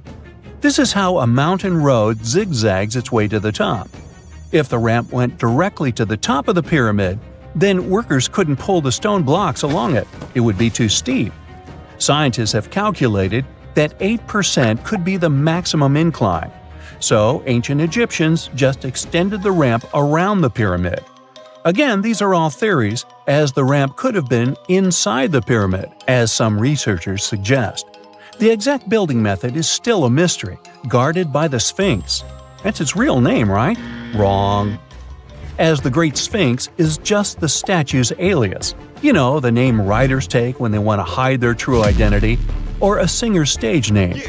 The Sphinx's real name, translated from Egyptian, means Horus in the horizon. That was the name for the Egyptian deity of the sky. The trail of mystery doesn't end there. As a man walks past you with a bucket of paint, he's going to add a touch of color to the Great Sphinx. Researchers found specks of this red color next to its ear. That was some strong paint, as it survived for thousands of years. You are now standing straight in front of the Sphinx. You look up. It's very tall, right? 66 feet to be precise. Now resist the urge to take a selfie. You can do it. Now you notice something else. It looks like the Sphinx is in the center of a giant triangle in the back. That's one side of the Great Pyramid. And no, your eyes are not playing tricks on you. The Sphinx really does sit in the center of the pyramid's lateral face. Here's where math comes in handy. A pyramid has 4 sides, called lateral faces. There's also a 5th face, the base, but that's not visible. It's, wait for it, face down. The Sphinx has one last mystery to reveal: its age. Scientists agree that Pharaoh Khafre built the Sphinx. He ruled after his father, who had built a great pyramid nearby. So both structures were finished around the same time. Let's talk about numbers again. You've heard of Cleopatra, the Egyptian princess described as a woman of great beauty. Hello? She saw the pyramids, but she lived closer to the time of the first iPhone than the time of the people who built the pyramids. Fascinating, right? You can see thousands of people around you. They're working hard to build the pharaoh's tomb. But how many of them are there exactly? One Greek philosopher estimated there were as many as 100,000 workers. Seems like an okay number for such an enormous structure, but it can't be true. Science simply can't back up this number. Egyptologists put the total number of workers at 30,000. And yes, Indiana Jones was one of them, at least on the big screen, but he showed up late. Egyptologists know a lot about the pyramids, but not everything. Not because they don't want to, but because they haven't yet dug up enough evidence.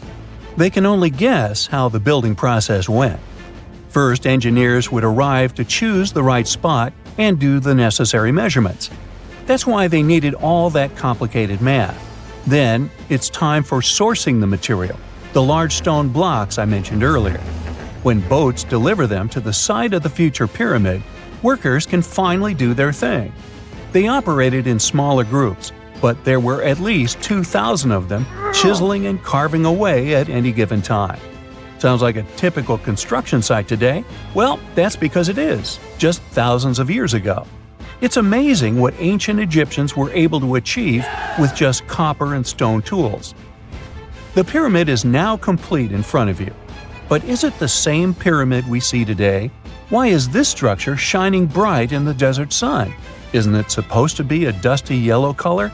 Well, no. Human activity and the elements have completely stripped the outer layer of stones over time. Expert craftspeople polished these blocks using nothing but stone and sand. The end result was a smooth and shiny rock. On the day it was completed, the Great Pyramid of Giza was a perfect triangle of light. Its polished sides acted like giant mirrors, reflecting the powerful Egyptian sun.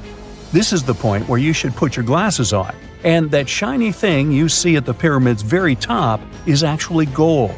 The capstone at the top of the pyramid is called a pyramidion. It was covered in sheets of gold. As you can guess, these were the first stones to disappear. Let's make another stop before we get you back to your classroom. We travel to the British Isles, and no, Stonehenge isn't our destination. It is Newgrange in County Meath. Scientists estimate that the ancient peoples of Ireland built this stone monument around the year 3200 BCE. This makes it older than both Stonehenge and the Great Pyramid in Giza. The function of the circular mound in Newgrange is the same as the one of the Great Pyramid and equally mysterious. The estimated amount of loose stone present in the valley is over 220,000 tons. And it's not just randomly thrown on a pile. The order in which the stones are set makes the structure water-resistant. That would explain how Newgrange had survived for so long. Kinda makes you want to splash out the cash for that waterproof phone case, huh? Well, you're back in your school desk, but today's math lecture is the last thing on your mind. You're thinking about how great the Egyptian pyramids are, and if we have something similar today. It turns out modern engineers are just as impressed with the Great Pyramid as you are. There's a glass pyramid sitting in the main courtyard of the famous Louvre Museum in Paris. The panorama of San Francisco wouldn't be complete without the 48-story Trans-America Pyramid. But Las Vegas went the furthest. There we find the Luxor Hotel. It's so big that it's the third largest pyramid on the planet. And guess what's in front of it? Yup, a replica of the Sphinx. It's 110 feet tall, 2 stories higher than the one in Giza. Yeah, everything's bigger in Vegas. You have heard about Nikola Tesla. You have definitely heard about the Great Pyramids in Egypt. But what if I told you that Tesla may have probably uncovered the ancient mystery surrounding the pyramids? Wait, what? Is this a crossover episode? Nope. It's highly probable that the secrets of the pyramids are hidden in plain sight. But first, let's recap what we know about the pyramids. What's so mysterious about them? I mean, they are just old quirky buildings, aren't they? One of the biggest questions is how they were built. Some people think that the pyramids were created by people using only their hands and muscles. But others think that there might have been some kind of crazy energy source that we don't know about yet. Like, what if aliens helped out or something? Just kidding, but this idea of some unknown energy source being used to build the pyramids has been around for ages. Even in old texts, like the pyramid texts, it talks about how the gods gave us something to build a great power. So maybe there was something really powerful and mysterious going on back then? Who knows? Back in the early 1900s, he got obsessed with the Great Pyramids of Egypt. He read numerous books about these ancient structures and was blown away by how much energy they seemed to have. At that time, not many people knew much about electricity, and Tesla started to wonder if there was some kind of advanced tech hidden in the pyramids. He had an idea that the power of the pyramids had to do with electromagnetism, and he put a lot of time and effort into trying to figure out the mystery. Tesla had some pretty unusual theories about the Great Pyramids. He thought that they could actually store and move electricity, which could then be used to power up the areas around them. He also had this theory that the pyramids were built using some kind of crystal energy. He believed that the chambers inside the pyramids could have these super powerful crystals that could control the electromagnetic fields. But that's not all. Tesla also had this idea that the materials used to make the pyramids had properties that allowed them to trap energy from the sun and the moon. And not just a little bit of energy. He thought that the pyramid could actually create this massive energy field that could light up whole cities or even brighten up dark places. He thought that the pyramids could be used as giant power plants to generate electricity and run machines. Tesla even believed that the pyramids were somehow linked to cosmic energy, which could be used for spiritual enlightenment and healing. How very new age of him. Anyway, Tesla wasn't just pulling these ideas out of thin air. He was seriously into studying everything he could about the pyramids, from ancient artifacts and texts to hieroglyphs and drawings. And he came up with this idea that the pyramids were designed to be energy amplifiers, and some kind of unknown energy source was used during their construction. Some people thought Tesla was eccentric for coming up with these theories, but his ideas have actually had a huge impact on the way we think about the pyramids today. Researchers and scholars have been digging into his theories for years and using them to uncover some of the biggest mysteries surrounding these ancient structures. For example, recently scientists have used theoretical physics to investigate how the Great Pyramid of Egypt would react to certain radio waves. They found out that if the radio waves were a certain length, the pyramid could concentrate the energy inside its rooms and focus it under its base. The scientists did lots of calculations to figure this out. They first thought about what radio wavelengths would work best. Then they made a model of how the pyramid would react to the waves. They figured out how much of the energy from the waves would get absorbed or spread out. Lastly, they checked how the energy would move around inside the pyramid when the waves hit it. To help explain all of this, the scientists used something called multipole analysis. This is when you take a complicated object and break it down into simpler parts. Then you can see how each part interacts with the energy that's coming in. It's like taking apart a puzzle to see how each piece fits together. The researchers are interested in how all of this can be used in the future. They want to make really tiny particles that can do the same thing as the pyramid, but with light. By changing the size, shape, and the material of these particles, they can control how the light moves around them. This can be really useful for things like making tiny sensors or super efficient solar cells. The scientists had to make some guesses when they were doing their research. They assumed that there weren't any hidden spaces inside the pyramid, and that the material used to build it was all the same. But even with these guesses, they still made some pretty impressive discoveries. But the pyramid study is not the only proof that Tesla was ahead of his time. There are more Tesla's projects that seemed unrealistic at the time, but that scientists and enthusiasts reevaluate and try to implement today. Let's talk about Tesla's most ambitious project, the Warden Cliff Transmission Tower. Back in 1900, Tesla was already a big shot when it came to electrical engineering in America. People were blown away by his amazing inventions and the fact that he managed to outdo Thomas Edison in the battle of currents. However, Tesla wasn't content to rest on his laurels. He decided to embark on his most ambitious project yet, the transmission tower at Warden Cliff. It was built between 1901 and 1905, and it was based on one of Tesla's breakthrough ideas. He had a vision to make the impossible possible by creating a global wireless communication system. It would use Earth itself as a conductor, transmitting music, news, stock market reports, secured military communications, and even facsimile images. Does it sound familiar? Right, it sounds just like the internet that we use today, only without the use of any wires. But Tesla had a much bigger dream in mind, to transmit power wirelessly. He already proved that high-frequency signals could be sent without any wires using his Tesla coil transformers, and this sparked his obsession with wireless energy transmission.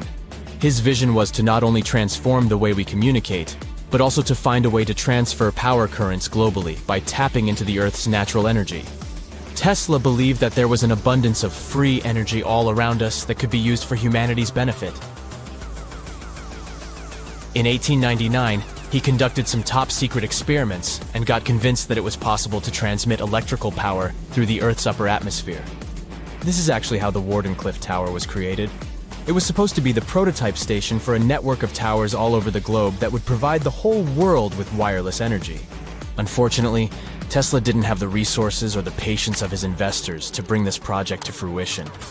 It ran into all sorts of financial problems and roadblocks, and in 1917, the unfinished tower was finally torn down for scrap metal to pay off Tesla's mounting debts. Now it remains a sad reminder that even the greatest minds can sometimes fall short of their dreams. The original red brick laboratory, however, is still there, and it is the only Tesla lab that has survived.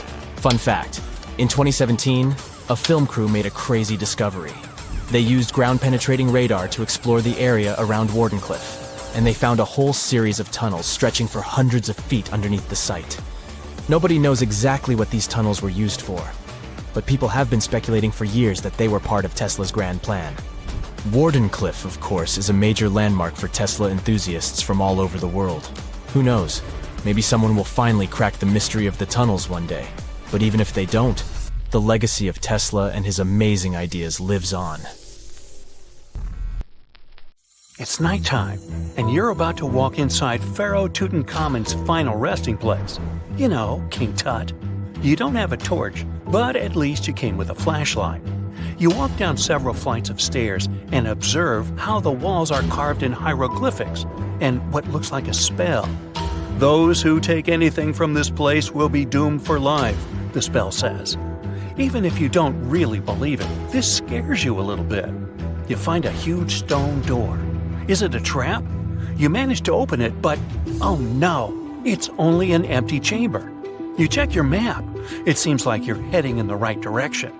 After what feels like hours, you realize you must be trapped inside a labyrinth.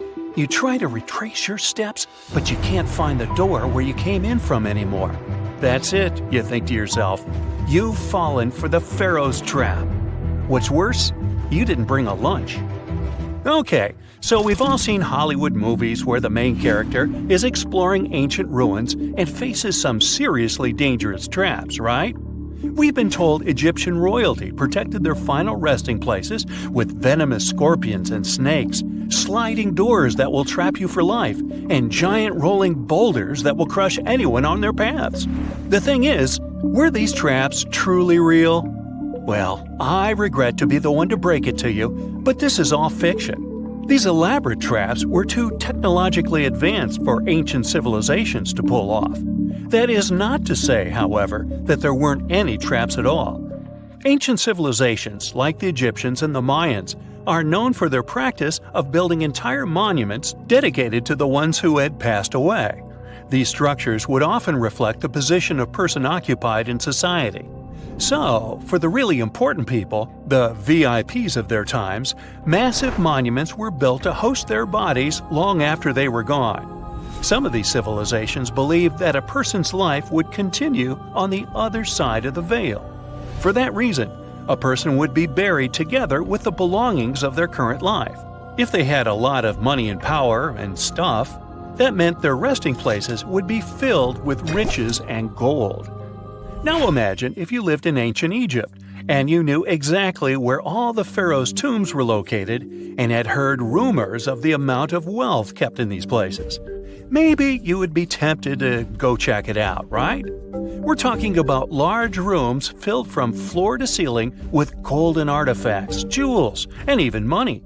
I mean, it does sound tempting.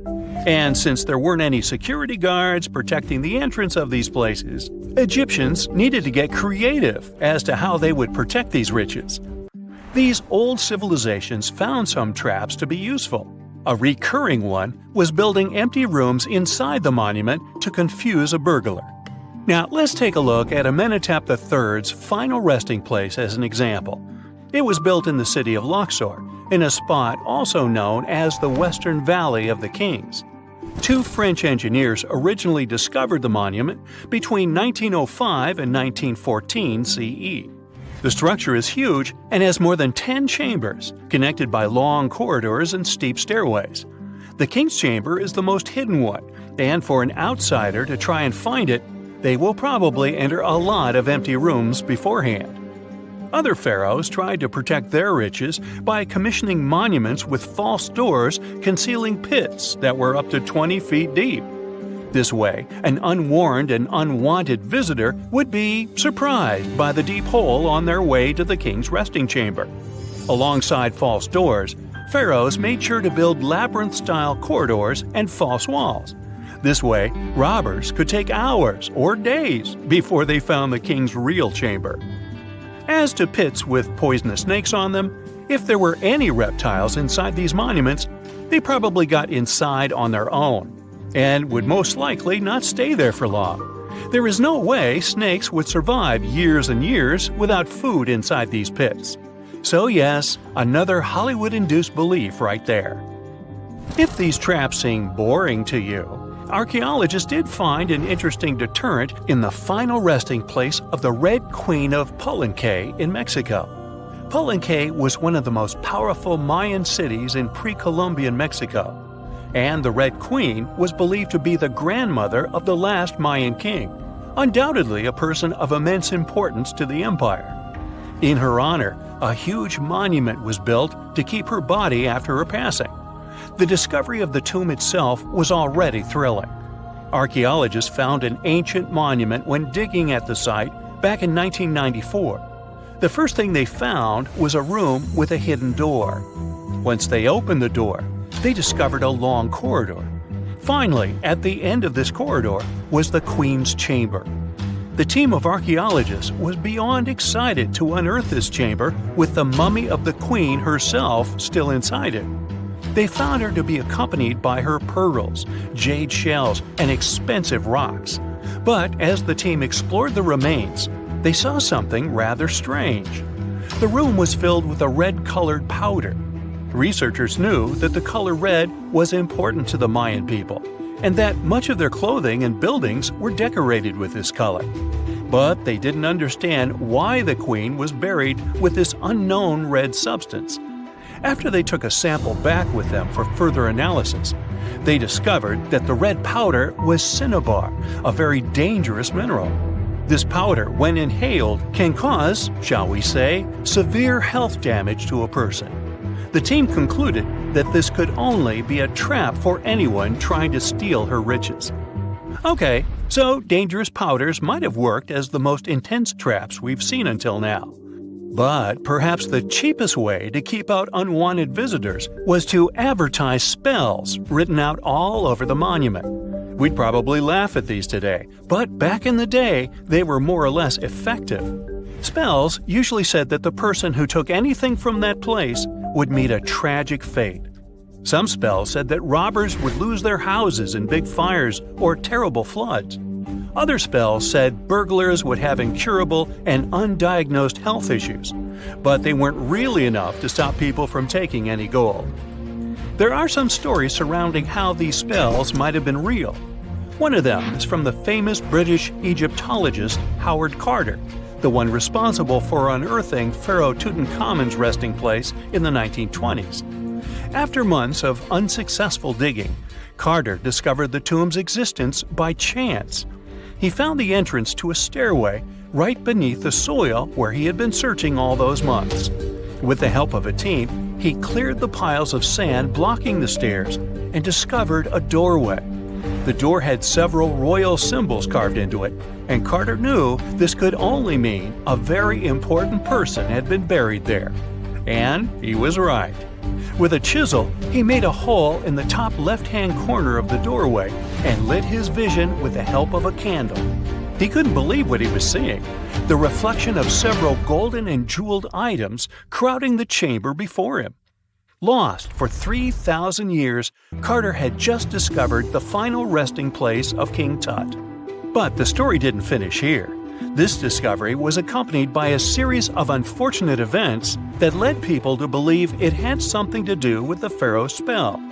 Carter himself mysteriously passed away just a few years later, and some of his assistants lost their houses in floods, just like one of the spells threatened. Some say it's just coincidental, as there's no real proof of these things being connected. Well, what do you think? Was this an effective trap after all? In the late 17th and early 18th centuries, Europe was infested by vampires. The situation got so wild that authorities stepped in, and even military officers investigated these creepy cases. And their conclusion was clear. Yep, vampires are definitely real. Now, we're talking about a long time before Dracula showed up in books and movies. Back then, people genuinely believed those who had passed could rise and drain the living of their blood. Tragically, their victims would not survive the encounter. But vampires didn't stay at rest. Instead, they continued walking, interacting among the living and infesting villages. These beliefs spread rapidly, causing panic across regions. It all kicked off in Eastern Europe, specifically Serbia. Villagers started panicking after mysterious passings occurred one after another. Take the story of Petar Blagojevic, a Serbian peasant who passed in 1725. Shortly after his burial, villagers claimed that Petar returned, knocking on doors and asking for shoes or food. Sounds harmless, right? Well, not really. Within days, those villagers began mysteriously passing away too. 9 people perished in total. Everyone freaked out, insisting Petar was responsible, as if he managed somehow to come back from the grave at night to feast on the living. Eventually, authorities dug up Petar's body to see what was going on. They wanted to check if there were any signs that he was still alive. So they looked closely at his hair, beard, and nails to see if they had grown. And they actually had. In fact, there was no sign of decomposition at all. His body looked fresh. Then they found something even weirder. There was some blood around his mouth. And that was enough for people to say, see, he's definitely a vampire. Then came Arnold Paoli, arguably the most infamous vampire of them all. He was a soldier who lost his life after falling off a hay wagon and breaking his neck. But there was something strange about him. Before that tragic event, Paoli claimed he had been bitten by a vampire once. Luckily, he said he cured himself by eating soil from the vampire's grave and smearing himself with its blood. Sorry, not exactly dinner table talk, eh? But hey, if he was cured, no one had anything to worry about after he was gone, right? Well, not exactly. Within a month after Paoli was buried, 4 people said they were being tormented by him. And not long after that, they were gone too. 10 days after Paoli was buried, the villagers dug him up, just to be sure everything was, well, normal. And this is where things got eerie. His body hadn't decomposed. His hair, nails, and beard had all grown longer, and fresh blood was dripping from his mouth. Remind you of someone? Yep, our guy Peter. But in Paoli's case, it was more disturbing. The blood wasn't just coming from his mouth. It was pouring from his eyes, nose, and ears. His shirt, his coffin, everything was completely soaked in red. Now, terrified, the villagers drove a stake through his heart and burned his body. Oh, and they also dug up the 4 people they believe he had targeted just to be safe. They went through the same process with them just to make sure none of them would return as vampires. Hey, who knows? But their vampire nightmare didn't stop there. A few years later, in the winter of 1731, a new epidemic occurred. 13 people passed within several weeks. Eventually, even local authorities stepped in, sending official investigators to calm things down. Their reports, incredibly, concluded that the vampire attacks were real, at least according to witnesses. That official validation changed everything. It kicked off a wave of vampire hysteria all across Europe. But why was everyone so quick to believe those who had passed away were coming back? One big reason was how little people understood health problems at the time. Bodies that appeared fresh or swollen after burial, blood around mouths, or even fingernails and hair seemingly growing, these natural post-mortem changes were mistaken for supernatural signs. Another thing villagers misunderstood was decomposition itself. Natural gases cause bodies to bloat, making them look as if they had recently been active. This terrifying image reinforced local beliefs that these people weren't at rest, but instead returning to cause harm. Plus, under certain circumstances, the decomposition process can be delayed for a long time. One reason this can happen is because of something called saponification. This is a natural process that happens when a body is buried in a cold and damp place, exactly like in some parts of Eastern Europe. In this kind of environment, the fat in the body can turn into a waxy soap-like substance. This wax covers the body and helps stop it from rotting. Okay, but how to explain the nails and hair growing?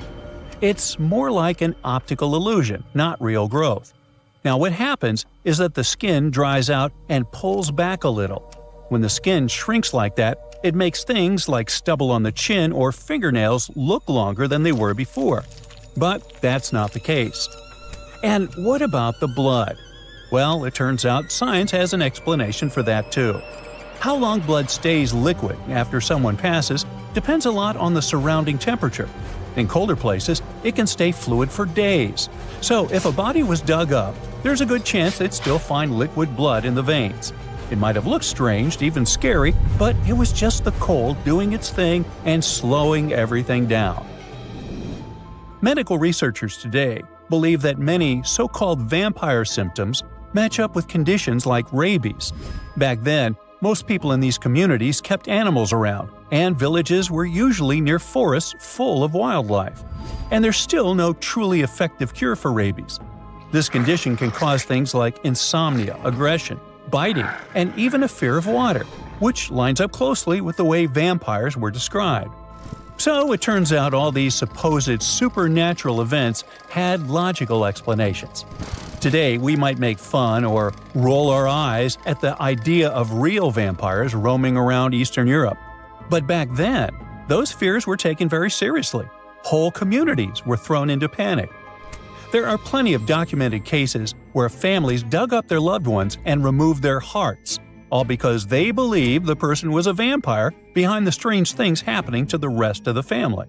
And newspapers across the continent picked up these stories, spreading the fear far beyond where it all started. What's wild is that stories about blood-sucking creatures didn't just show up in Europe. Similar myths popped up across different continents and time periods. In the Philippines, for example, there is the Manananggal, a flying creature that splits in half. In Chile, they've got the Peyote, a shape-shifting being that drains blood. And in Australia, some indigenous tribes told stories of the Yaramayahu, a little red creature that drops out of trees and drinks your blood with suckers on the ends of its hands and feet. How cute.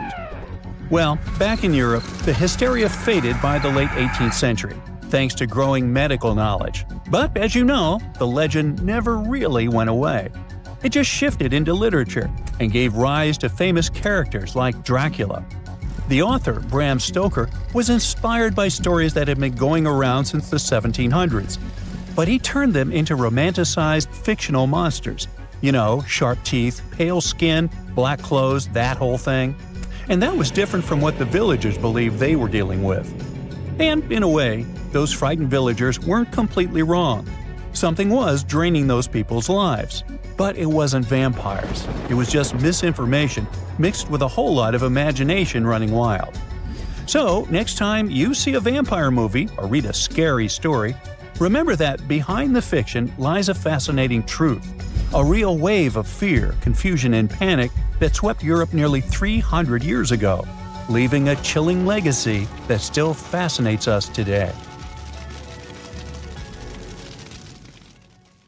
Let's face it, most ancient tombs have been looted at least once. No matter how scary the rumors could have been, most mummies were open too. But one. This is the Bashiri mummy, and it puzzles everyone so much that nobody dares to see what's inside. Meet Howard, but you must know him already if you're into Egyptian history. He's primarily famous for discovering King Tut's tomb back in 1922. But few people know that before this revolutionary discovery, he had probably found another mummy. It happened in 1919, and it goes by several names, either the Bashiri mummy or the Mummy of Pacheri, or the Untouchable One. Some reports say that Howard stumbled upon the Bashiri mummy in Luxor's Valley of the Kings, just where he would later find Tut's tomb. Despite this find, not much is known about this particular mummy. The reason why it's still unharmed in any way is not because of some superstitions, but because nobody is sure that they can undo what they do if something goes wrong. The mummy is so intricately wrapped that researchers never unfurled it for fear of irreversible damage. The golden rule of anyone who works with antiquities: if you're not sure you can't make it better or preserve it unchanged, do not touch it. History knows many examples of ancient relics ruined beyond repair, say Ecce Homo, or smiling statue restoration. The delicate fabric that covers the mummy's face has this cool design that kind of looks like a pyramid. The researchers are not 100% sure, but this might be the only one of its kind with that embalming style. But without knowing the ancient technique, it's next to impossible not to ruin the mummy while unwrapping and wrapping it back. Back in the day, people, both experts and looters, would unwrap mummies for all sorts of reasons, mostly to study them. Luckily, these days, we have advanced tech that lets us check out what's inside a sarcophagus without having to unwrap anything. After taking a closer look at the Bashiri mummy, researchers figured out that it belonged to a man who was around 5.5 feet tall and lived during the Ptolemaic era, which makes this mummy roughly 2,300 years old. The Egypt Museum shared that the X-ray scan also uncovered an inscription of the guy's name, but it's a bit tricky to tell if it says Pacheri or Nenu, adding to the intrigue. The museum also pointed out that the fancy casing the mummy is in features all sorts of decorated scenes. You can see the mummy lying on a bed, flanked by deities Isis and Nephthys, along with the 4 sons of Horus. Plus, there are 2 images of the funerary god Anubis at the feet of the casing. By the way, Bashiri mummy is not the only one that has remained untouched. This is Issa Temkebde, and Gaston Maspero, a French archaeologist, made the decision to leave her mummy untouched, wanting to keep her resting peacefully since she was in such amazing shape. He did mention, though, that her tomb had been raided long ago. Thanks to some X-ray work, we learned more about the mummy. The scans revealed a few artifacts still wrapped up with the wife of a high priest, including amulets around her neck, right arm, and forehead. The X-rays also showed she had some dental issues and arthritis in her knees. While she passed away as an older woman, it's tough to pinpoint her exact age. However, various sources from her son's reign indicate that she was held in high regard in the kingdom. Isitemkebd served as the sister wife of Penejam II. You got me right, they were related by blood and were siblings, but back then it was pretty common to get married this way to preserve the purity of the bloodline. Say that to Habsburg, duh. Their chase for purity only led to inbreeding and the notorious Habsburg's jaw. Right, I guess we should not judge ancient Egyptian rules and morals, but what we can say for sure is that both Bashiri and Isitemkebd were incredibly lucky to stay untouched. The odds were not in King Tut's favor, though. The researchers' work hit him hard. The tomb itself was discovered in 1922, but it wasn't until 1925 that the nested coffins were opened during an excavation. The outer coffin, held together with silver pins, opened up to show another coffin shaped like a mummy, decorated with colorful glass and flower garlands. There were worries about the king's mummy because it had been exposed to moisture. The middle coffin was pretty heavy and didn't have any handles, so they had to be super careful taking it out. Inside the innermost coffin, which was solid gold and wrapped in a red cloth, they found the royal mummy, and this all went down on October 28, 1925. Tutankhamun's mummy, measuring about 6.07 feet, fit snugly into the innermost coffin, which was 6.17 feet long. You can already tell there was a problem, right? Imagine how hard it is to extract something as fragile as an ancient dried-up mummy, especially when there's not much room for maneuver. Plus, the mummy looked sus. It was pitch black. Howard Carter, the lead archaeologist of the expedition, estimated that around 2 buckets worth of oils had been poured over the mummy. But care had been taken to avoid the mask and feet. It was made to preserve him better. The body was positioned at a slight angle in the coffin, and there was a noticeable difference in the amount of dark oils on the right and left sides, indicating that the coffin might have tilted while being lowered into the sarcophagus. This oil created moisture inside the coffins, and over time, it reacted chemically, which Carter described as a sort of slow, spontaneous combustion, leading to the carbonization of the linen wrappings. Unfortunately, the combination of heat and moisture took a toll on the mummy's trappings as well. The crooked flail fell apart, the resin scarab cracked, and the threads holding the hands and mummy's bands started to decay, making everything quite fragile. Plus, the oils hardened over the years, effectively gluing the mummy and mask to the coffin's bottom. To try and separate the mummy from the inner and middle coffins, they were placed in the sun for several hours, reaching temperatures of 149 degrees Fahrenheit. Despite this effort, the mummy remained stuck, so the initial examination had to be done right where it was. The first part of Tutankhamun's mummy the researchers checked out was his lower legs and feet, meaning they started the examination from the bottom up. As they peeled back the bandages, they uncovered the first of many treasures wrapped up with the king. They took their time to carefully document and photograph everything they found. The inner layers of bandages were in pretty bad shape, mostly turning to dust, making it tough to figure out how everything was originally wrapped. Still, the overall methods matched what was seen in other nobles' mummies from that time. Lots of folded linen pads were used to shape the torso and thighs. The outer and inner bandages were made from fine linen, while the middle layers were coarser. They had some intricate bandaging around the shoulders and chest with a similar style around the groin. Each limb, along with fingers and toes, which were fitted with gold caps, was wrapped separately. Tutankhamun even wore gold foil sandals on his feet.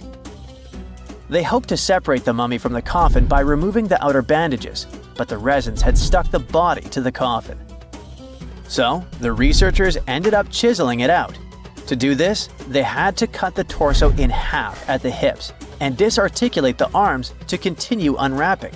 Each part was treated with hot paraffin wax for stability, and later the hands and feet were reattached with resin.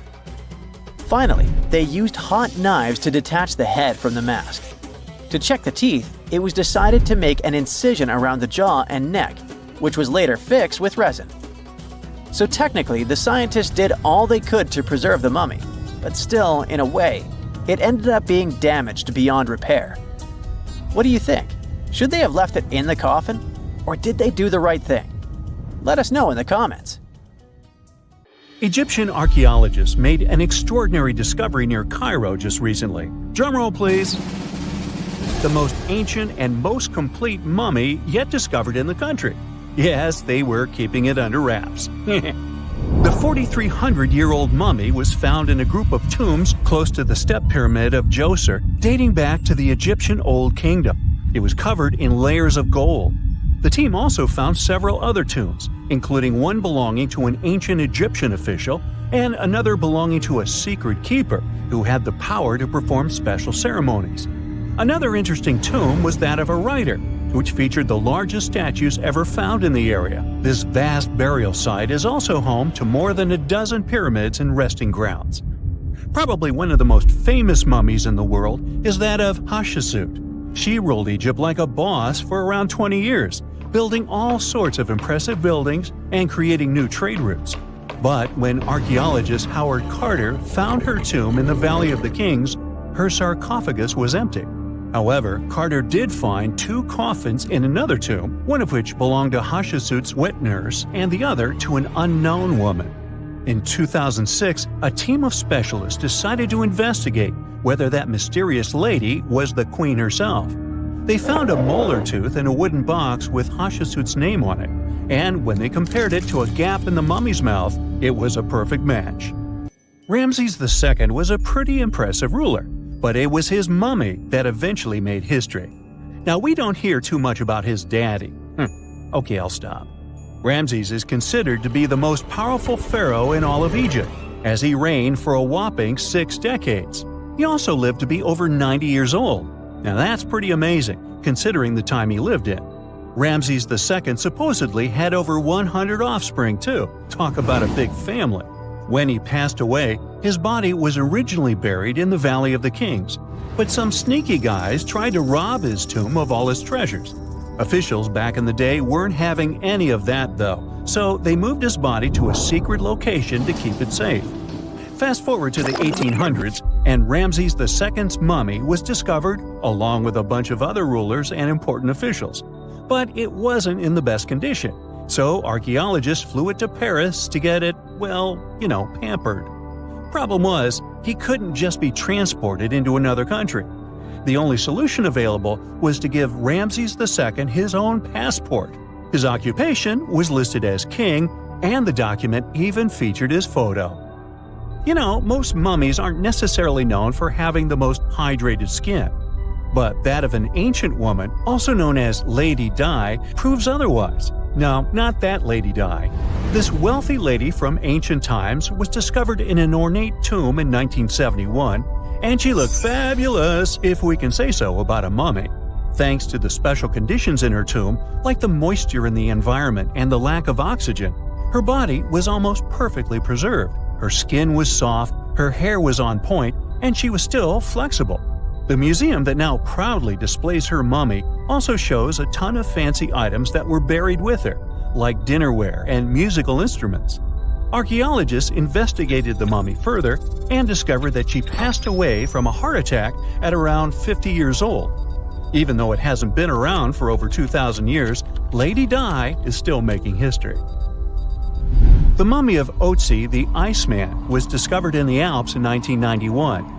Austrian authorities initially thought he was a modern mountaineer because he was so well preserved. Turns out, he was actually from the Copper Age. He was found in a mountain pass over 10,000 feet above sea level. Through studying his mummy, we've learned so much about life in Copper Age Europe. For example, we know that he was a native of Central Europe and enjoyed eating meat. He also suffered from arthritis, narrowing arteries, and intestinal problems. But he likely used acupuncture and medicinal herbs to treat these conditions. And apparently, he was pretty handy with tools. He sharpened them just days before his untimely demise. Who knows if he was expecting trouble or just getting ready for some routine work. Now, King Tut and his story is most likely the one that made all mummies famous. This pharaoh passed away at the young age of 19, more than 3,000 years ago. But his mummy is still one of the most well-known in the world. When his tomb was opened in 1922, people went wild because it was still intact, unlike many other royal tombs. It had some seriously blinged-out coffins, including one made of solid gold. Not only did Tut's tomb give us a glimpse into ancient Egyptian history, but his mummy also taught us a lot about the time he lived in.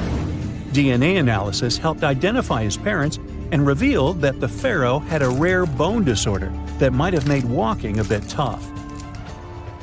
Now, Ginger is most likely one of the coolest mummies you'll ever hear about. He's like a time traveler from 5,000 years ago who's still looking fly with his golden hair and perfectly preserved nails. Ginger was discovered in Egypt and is believed to be the earliest known mummified body. Before people even knew about mummification, they used to place bodies in shallow graves in the hot, dry sand. And since the sand absorbed all the water, bacteria couldn't reproduce and the body was preserved naturally. Now, scientists are not sure if Ginger's preservation was intentional or not, but since he was buried with some pottery vessels, it's likely that whoever buried him knew some serious preservation techniques. If you want to meet Ginger in person, he's currently chilling at the British Museum. One Dutch art collector bought a statue from Asia and ended up finding a weird discovery. The statue contained a mummy hidden inside. Unfortunately, the body was too fragile to move, so they had to leave it there. The coolest part is that this mummy is over 1,000 years old and was on display for 200 years before being encased in the statue. When scientists did a CT scan, they found out that the mummy was filled with paper scraps covered in writings. Experts think he might have done this thing called self-mummification, which is a pretty intense process involving a special diet and tea that makes your body less prone to bacteria. Only a few people could handle this ritual, and those who managed to do that were seriously respected. No other Egyptian queen has baffled scientists and historians like the stunning Nefertiti. Based on her statues, she was known for her slender neck, wide eyes, and high cheekbones. Her name translates to "the beautiful woman has come." Talk about living up to your name, huh? Even though she wasn't a pharaoh herself, Nefertiti still managed to leave a lasting impression. Written records suggest that, as a wife and queen, she held an incredibly influential role. Because of her power, she was indeed admired, but she also managed to make quite a lot of enemies throughout her life. She was also related to King Tut, but not biologically. Rather, she was his stepmother. So far, locals have yet to identify her mummy, but that may soon change. A local Egyptologist who has been busy excavating tombs in the Valley of the Kings has found 2 mummies that he believes could be Nefertiti and her daughter. According to specialists, we may soon finally get a definitive answer about the identity of these 2 mummies. And if one of them does turn out to be Nefertiti, we could be in for a real treat. DNA analysis and CT scans of the mummy could give us the most complete and accurate image of the queen that we've ever seen. It's crazy to think that we've only scratched the surface of what lies beneath modern-day Egypt. Nefertiti ruled during a time of great power and prosperity in Egypt, but unfortunately passed away in a period of social turmoil, leading to her gravesite being lost. Now, where's my mummy? When you hear the word mummy, you might get a chill down your spine. That's because most of us associate this word with those creepy characters we've seen in some scary movies. But in reality, mummies have helped us understand a lot about ancient civilizations, their rulers, and about how people used to deal with losing their loved ones. The people most famous worldwide for their mummies are the ancient Egyptians. They believed that some sort of existence after passing away was possible, if certain conditions were met. That's why they insisted on preserving the human body through the process of mummification and placing the mummy in a furnished tomb, kind of like giving it a fully functioning apartment of its own. Why did they believe in this? Well, because they were deeply connected to their natural environment for the most part. They saw the natural cycles around them, like how the sun rose every day, followed by the moon, or how new life was always sprouting from plants, even after they had wilted away. They also believed that the powerful spirit Osiris, who represented the cycle of passing away and resurrection, played a role in this process. To prepare for the afterlife, the ancient Egyptians followed certain rituals, like mummification, which involved using materials like honey, resins, and incense to preserve the body. There's no other mummy more popular than that of King Tut. He was a young pharaoh who ruled over 3,000 years ago in Egypt. The problem with discovering ancient royal tombs is that most of such burial sites were previously robbed. People knew ancient rulers had been left with many valuable belongings, so those locations became vulnerable to thieves. When King Tut's tomb was opened in 1922, people were excited because it had not been robbed, like many other previously discovered royal tombs. That's how well hidden it was. Inside, his mummy was encapsulated in a total of 3 coffins, including one made of gold. The objects found in his tomb showed us what ancient Egypt was like, and studying his mummy also helped us learn about the culture and practices popular at the time when he passed away. We also learned about his family by looking at his DNA. Scientists were able to discover that he had had a disease called malaria and a problem with his foot that might have made it hard for him to walk. Ramses II was another pharaoh in Egypt who ruled for 68 years, which was quite a lot back in the day. He was known for his expansion campaigns and building projects. Many objects from his time as a ruler still exist today, including a large statue of him. Ramses II was about 6 feet tall and lived to be about 90 years old. After looking at his mummy, scientists concluded that he may have had a medical condition that affected his spine. Now, remember those thieves I mentioned before? They are probably the reason why Ramses II ended up in a plain coffin in a secret collection of royal mummies at Deir al-Bahari, which was rediscovered in 1881. Thankfully, archaeologists were able to identify him because his journeys had been recorded on his wrappings. The process was really tedious too. In fact, in ancient Egypt, the mummification process could take a staggering 70 days to complete. A special person would say a very specific speech while delicately handling the body and drying it out using a type of salt called natron. They also used linen and resin to make the body look more lifelike and to wrap it in cloth. The tomb was equally as important for ancient Egyptians. The walls of King Tut's tomb, for example, were adorned with intricate artwork that depicted his journey to the afterlife, from his burial procession to his passage through the underworld. The ancient Egyptians believed that everyone made this journey after passing away, and they filled their tombs with items and paintings to help the person in their spiritual travels. Additionally, the walls of the tomb were decorated with spells from a special book, which contained a collection of poems that the Egyptians believed would help people reach the afterlife. And speaking of how important this journey was, people also placed food in these ancient tombs. In King Tut's tomb, archaeologists discovered 36 jars of vintage beverages and 8 baskets of fruit, which were believed to be left there to help him in his journey to the afterlife. The Egyptians believed that traveling to the afterlife took a really long time, so they left a lot of supplies, such as food and water, to sustain their loved ones. Pharaohs also generally had numerous luxurious garments and beautiful jewelry in their tombs to ensure that they would have a fashionable journey. These items included various types of linen clothing, such as tunics, scarves, gloves, and headdresses, as well as a lot of gold jewelry with precious stones, like bracelets, buckles, pendants, necklaces, rings, and even precious depictions of insects for protection. Some were also deposited with fans made from ivory and ostrich feathers to keep them cool in the afterlife. Some ancient rulers were even placed in their forever apartments along with boats. For example, Pharaoh Khufu built the Great Pyramid at Giza as his tomb, and a large ship was found inside. King Tut, however, was buried with multiple boat paddles, but no actual boat.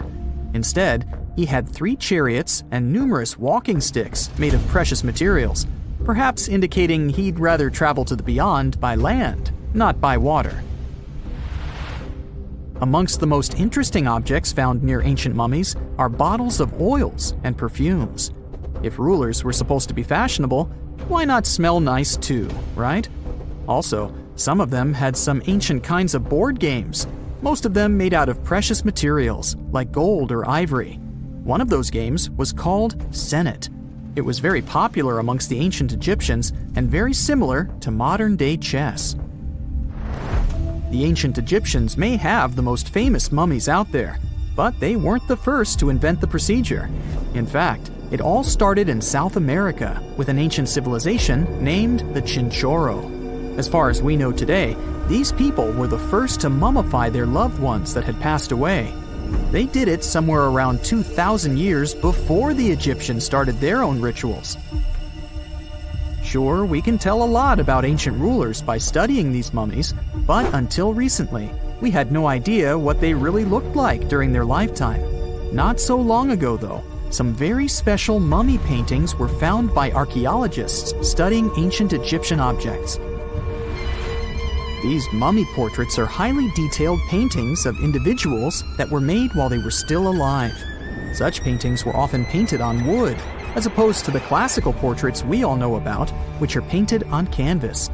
They are known for their realism and beauty, and have even been used by researchers to diagnose diseases by comparing them to the corresponding mummies. Some of these portraits also include depictions of jewelry, which was later found on the mummies.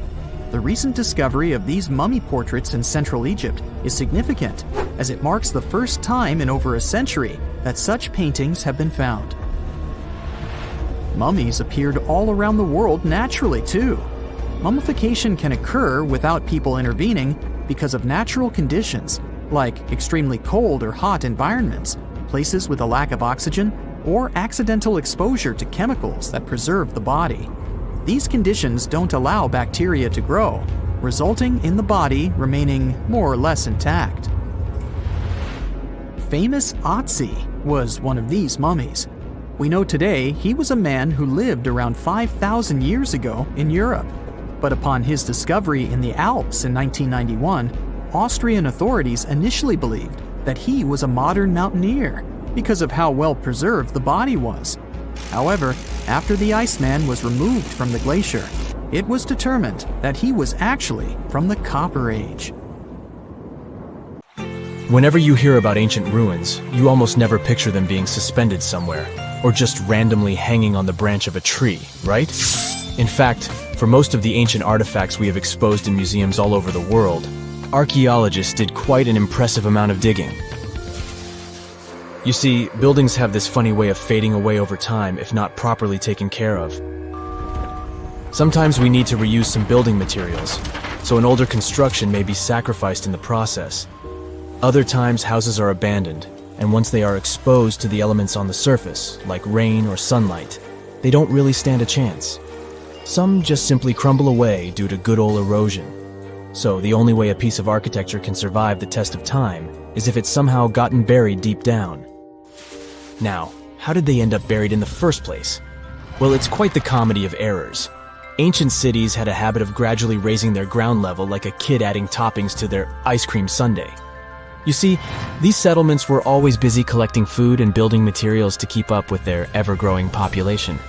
But hey, who has time to deal with waste and rubbish? It wasn't exactly high on their to-do list back in the day. So when it came to building new houses, ancient civilizations found it much easier to save their sweat and tears by piling up the rubble and constructing right on top. But that's not all. Rivers would also occasionally flood and deposit a layer of sediment on the city floors, further encapsulating those ancient constructions. And in those dry regions like the desert, where the wind likes to show off its sand and dust dance moves, you can bet it was a constant struggle to keep the establishments clean. One hilarious example is the Sphinx, which had its head buried in sand until a group of archaeologists unearthed it in 1817. Some ancient towns eventually got covered up because they were completely abandoned. With less human activity to control their expansion, plant seeds couldn't resist the opportunity and sprouted all over the place. They gobbled up carbon dioxide from the air and grew, adding more and more bulk to the ground. Those cheeky roots even decided to stabilize the soil made from decaying plant matter, creating layers upon layers of earthy goodness. It's like the ultimate DIY project Mother Nature embarked on, with plants as her loyal helpers. The act of digging into the secrets of ancient civilizations is not just about unearthing a lost world. It's also an epic quest to reveal the hidden treasures beneath layers of history. But how do archaeologists know where to dig in the first place? If everything is covered in layers upon layers of sediments, debris, and plant roots, they must have some sort of system they rely on before embarking on a new project, right? For starters, they're not always the ones suggesting an archaeological dig in a certain location. Let me explain. Let's say you're a contractor and you want to build a new fancy apartment complex in your city. Some local legislations have certain requirements before your project can start, though. For instance, before anyone starts building on a piece of land, they might need to bring in specialists to check the soil. These clever folks can be archaeologists, geologists, or paleontologists, and they need to keep an eye on things during development. If any artifacts or ecofacts, fancy word for organic remnants, are discovered, these experts swoop in to excavate and study them. But what about sites that have nothing to do with bulldozers and yellow hats? Archaeologists have more than one trick up their sleeves when it comes to locating ancient hotspots. They dive deep into historic records with a healthy dose of detective work. By sniffing out old documents and maps, they can piece together the puzzle of human activity in a specific area. If a site has been visited before, it's even better. Finding records of past excavations or historical accounts can give archaeologists lots of information on where to continue their treasure hunt. Before archaeologists start swinging their shovels, they engage in a bit of a visual scan mission. Armed with a grid system, they'll stroll around the site, keeping their eyes peeled for any artifacts that might be hiding just beneath the Earth's upper layer. From groundstone tools to historic glass and even ancient garbage dumps, yes, they're also valuable. These keen-eyed explorers can spot signs of human activity faster than most people. If they stumble upon midden soil, fancy term for a garbage dump, they know for sure that humans once called this place home. Archaeologists don't just rely on their trusty shovels, though. They have an arsenal of gadgets to aid in their search for hidden wonders. Geophysical tools are like their secret weapons. Take the resistivity meter, for example. This clever contraption measures the electrical component of the soil and any buried features or artifacts. A buried wall, for instance, will create a different resistivity reading than the surrounding soil. Magnetometers and ground-penetrating radar work in similar ways, showcasing potential hints of ancient treasures in the soil. And who could forget our trusty old friend, the GPS? It helps archaeologists map out precise locations, like a high-tech treasure map, leading them straight to their pot of gold. Care to virtually visit some of the most important archaeological sites in the world? Well, follow me. In the United Kingdom, for instance, you'll find this interesting place called Stonehenge. It's one of many henges scattered around, but this one really takes the cake. Picture this: massive ancient stones standing tall and proud, arranged in a funky outer ring and an inner horseshoe, with some smaller stones thrown in for good measure. And guess what? These amazing stones have been around for over 5,000 years. Talk about a serious case of rock-solid longevity. Now, here's where it gets interesting. According to local folklore, the legendary wizard Merlin whipped out his magic wand and poof! He teleported these massive stones all the way from Ireland. Apparently, some giants had assembled them there, but Merlin decided they would look much better at their new location. Others think it's just the ruined remains of an old Roman spiritual edifice. These amazing structures were built by our Bronze Age ancestors. With their simple tools and limited tech, they managed to create this monumental masterpiece. Impressive, right? Unfortunately, there's still so much we don't know about this area. Stonehenge's initial purpose remains a mystery to this day. Sure, there are lots of theories, but scientists have yet to agree on the subject. However, we do know that it's perfectly aligned to catch the sunrise during the summer and winter solstices. The ancient city of Pompeii is an equally amazing archaeological site.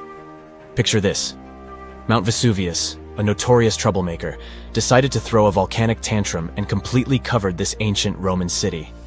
It turned it into a time capsule, located outside present-day Naples in Italy. Fast forward to the year 1748, when a bunch of adventurous explorers stumbled upon Pompeii. Lo and behold, they discovered a treasure trove of well-preserved goodies: streets, houses, food. Probably a bit stale by then. Blingy jewelry, fancy sculptures, colorful frescoes, everyday household items, and even animal and human remains. It was like an epic archaeological party. From the looks of it, Pompeii had it all. Fancy houses and villas, a massive 20,000-seat arena, cute little artisan shops, hangouts like taverns. And let's not forget the saucy spots like those luxurious bathhouses for some intense pampering. There's also the sanctuary of Apollo, where people used to gather for their daily dose of worship. And of course, the bustling heart of the city, the Forum of Pompeii, where all the cool people used to hang out. And guess what? Pompeii is so cool that it made it to UNESCO's World Heritage List back in 1997. That's like the ultimate Hall of Fame for historical awesomeness. It also includes many other famous buildings and sites, like the Taj Mahal in India and the Acropolis of Athens in Greece. They found the tomb of a royal doctor who lived over 4,000 years ago, a man who held pharaohs' lives in his hands. This man knew secrets that only deities and kings were allowed to hear. And yet, when they opened his tomb in 2024, there was no body, just vivid paintings, untouched by time, and cryptic symbols carved into stone. Who was he, and why was he buried with spells linked to a scorpion deity? The tomb was buried deep beneath the sands of Sakara. The doctor's name was Tete Nebefu. He lived around 4,100 years ago, during one of Egypt's most mysterious turning points, right at the edge of glory and collapse. These were the final days of Egypt's Old Kingdom. The sun still glinted off freshly built pyramids, but the shadows were already creeping in. The pharaoh, Pepi II, had ruled longer than anyone before him, 90 years. But by the end of his reign, the country was cracking. The power was slipping, the regional leaders were rising, and the Nile floods grew unpredictable. In this shaky period, the mysterious doctor thrived. His tomb was discovered by a Swiss-French archaeological team in the shadows of old pyramids. The weirdest part was that when they uncovered his burial chamber, they found no body, no golden treasures either. Unfortunately, the tomb had been robbed long ago. But what remained was something even more fascinating: the words and images left on the walls. The paintings are still vibrant, bright colors that somehow survived all those years underground. The walls show jars, containers, strange abstract patterns, and geometric shapes.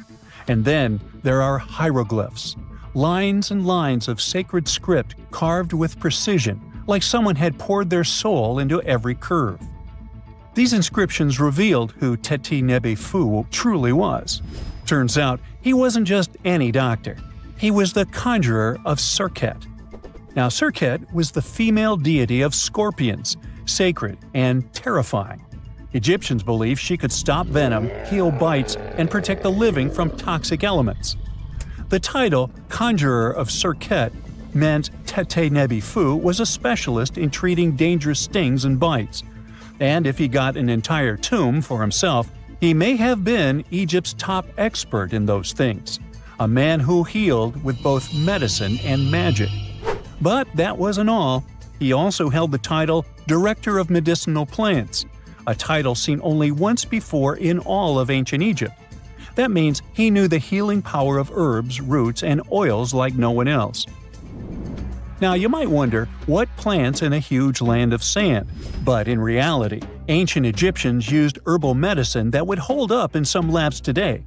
They created pills, ointments, and inhalers. Most often, they chose some active ingredient, a flavor to make it easier to take, and something to deliver it into the body. Sound familiar? And yeah, they didn't have many traditional plants, so some of these ingredients were bizarre by our standards, like using crocodile dung and acacia mixed with honey. They even had formulas for anti-wrinkle creams.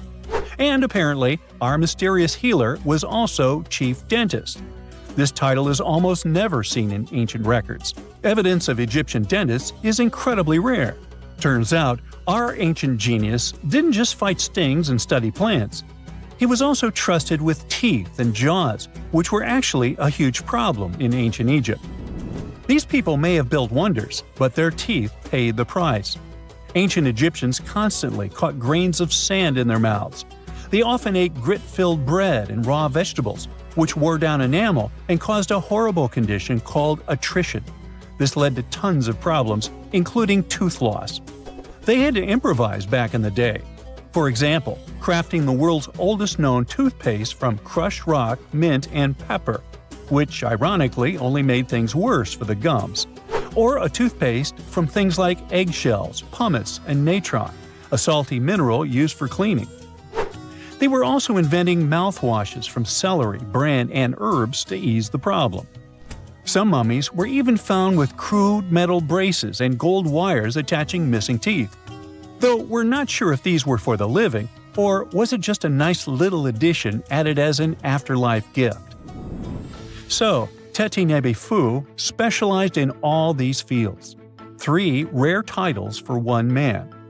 Now, back in the day, he must have been admired as incredibly knowledgeable. In a world without modern science, he would have been like a sorcerer who knows how some leaf or bark could save a life. That's why archaeologists believe Teti Nebi Fu wasn't just any doctor. He was, most likely, the royal physician, the one who treated the pharaoh himself. We don't know for sure which king he served. Maybe it was Pepi II, and who knows, maybe that's why the guy lived so long. But if that was the case, Teti Nebi Fu may have lived through the final moments of the Old Kingdom, watching the Golden Age crumble from inside the palace walls. And then he was buried. The body was looted, or perhaps just lost to time. But the team says they're still studying the tomb, still uncovering the traces of this incredible man. Overall, ancient Egyptians were practicing medicine on a crazy advanced level. Some practices feel familiar even today. They had hospitals, specialists, surgeries, and many more things, even medical schools. Both men and women were allowed to be doctors. They healed with various methods and practiced surgery with actual tools, scalpels, forceps, even sutures. Some doctors treated only the eyes, others the teeth, the stomach, or even what they called the hidden diseases. They knew how to clean and dress wounds, could set broken bones using splints made of wood or reeds wrapped in linen, and even prevented infections. There were even proctologists. They also built the first prosthetics, like a wooden toe with leather straps that help people walk normally again. The oldest known prosthetic is 3,000 years old. Now, the most shocking part is how they actually even tried to remove tumors. A recent study looked at a 4,000 years old skull. It belonged to a man in his 30s. There were signs of past tumors, and around 3 of them, there were marks, surgical cuts made with a metal tool. That suggests someone attempted to remove or study them, maybe treatment, maybe an autopsy. There was another skull of a woman over 50 years old. It also showed similar signs, but with healed fractures from an earlier injury, which is amazing because her treatment might have actually been successful. Being a healer in this society meant something powerful. It meant being a priest, a scientist, and a magician all at once. To ancient Egyptians, medicine was a necessary art, and they treated it with as much reverence as they did their deities. That's because they believed that sickness could be both physical and spiritual. So a doctor could recite a spell while applying a salve, and a lot of their treatments worked. The reputation of doctors in ancient Egypt was so strong that leaders from other parts of the ancient world, like Persia, actually sought them out. Even Homer, the Greek poet, once said the Egyptians were the most skilled healers of all. Of course, their understanding of the human body wasn't perfect. For example, they thought the heart controlled thought and emotion. They also didn't know what the brain really did. But their approach, observe symptoms, diagnose, and treat, well, that's modern medicine. Sure, they prayed over the wound, but they also healed it, didn't they? Their most famous physician was Imhotep. That guy was a true polymath, an architect, priest, and a healer who became so revered he was later worshipped as a deity of medicine. Yep, a human who was so cool they turned him into a deity. He lived 2,000 years before Hippocrates, the so-called father of medicine. And yet, some people joke we should drop the Hippocratic Oath altogether and swear an Imhotepic Oath instead. These people weren't just laying the foundations of pyramids, they were laying the foundations of healthcare. The story goes that 2 Mayan twin boys loved to play ball. Sure, they were really good at it, but they also made a lot of noise when playing. The lords of the underworld soon became bothered by the sound and summoned the 2 boys to the underworld, a place the Mayans called Xibalba. As soon as the boys reached their gloomy destination, the lords of the underworld began putting them through a series of tests. Soon enough, the inexperienced twin boys failed the tests and lost their lives. But this was not in vain. This sad event resulted in the appearance of a beautiful fruit tree. Soon enough, a young woman saw a beautiful fruit on this tree and reached up to pick it. Legend has it that soon after that, she gave birth to another set of twin boys named Hunahpu and Xibalbaqui. Just like their ancestors, these twins were great ball players, but they were equally as loud, and the lords of the underworld became annoyed again. They decided to ask this pair of twins to come to play a game in the underworld, hoping to get rid of them too. When the twins arrived, the Lord sent them through a number of frightening places. The first one was the House of Gloom, which was very dark. They then passed through the House of Knives, where they had to avoid getting injured. The twins then built a fire in the House of Cold, so that they didn't freeze, and ran through the House of Jaguars, where they tricked the animals into not eating them. Finally, they entered the House of Bats, where they seemed to have lost their luck. One of the bats managed to run off with Hunahpu's head. The lords then challenged the twins to play ball with them, but the boys were clearly at a disadvantage. Xibalbaqui placed a turtle on Hunahpu's shoulders to make up for his lost head, and they began playing. As the lords became distracted by an animal near the court, Xibalbaqui stole his brother's head and placed it back in its place. Much to the annoyance of the lords, the twins were now able to tie the game. Hunahpu and Xibalbaqui continued to perform a series of tricks for the lords of the underworld. One of them involved Xibalbaqui injuring Hunahpu and then bringing him back to life. The lords were so impressed by the twins' performance that they asked them to do the same trick on them.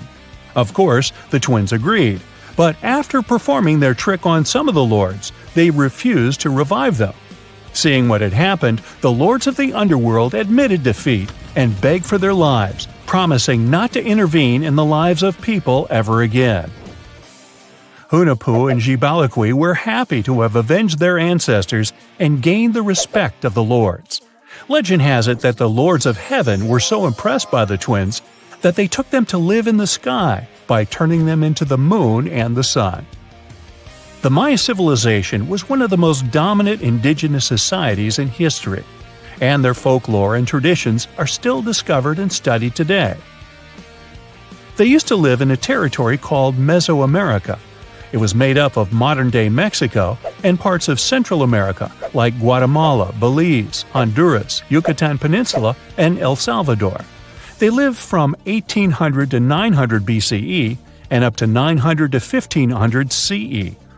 Apart from their impressive legends, the Maya were very skilled inventors.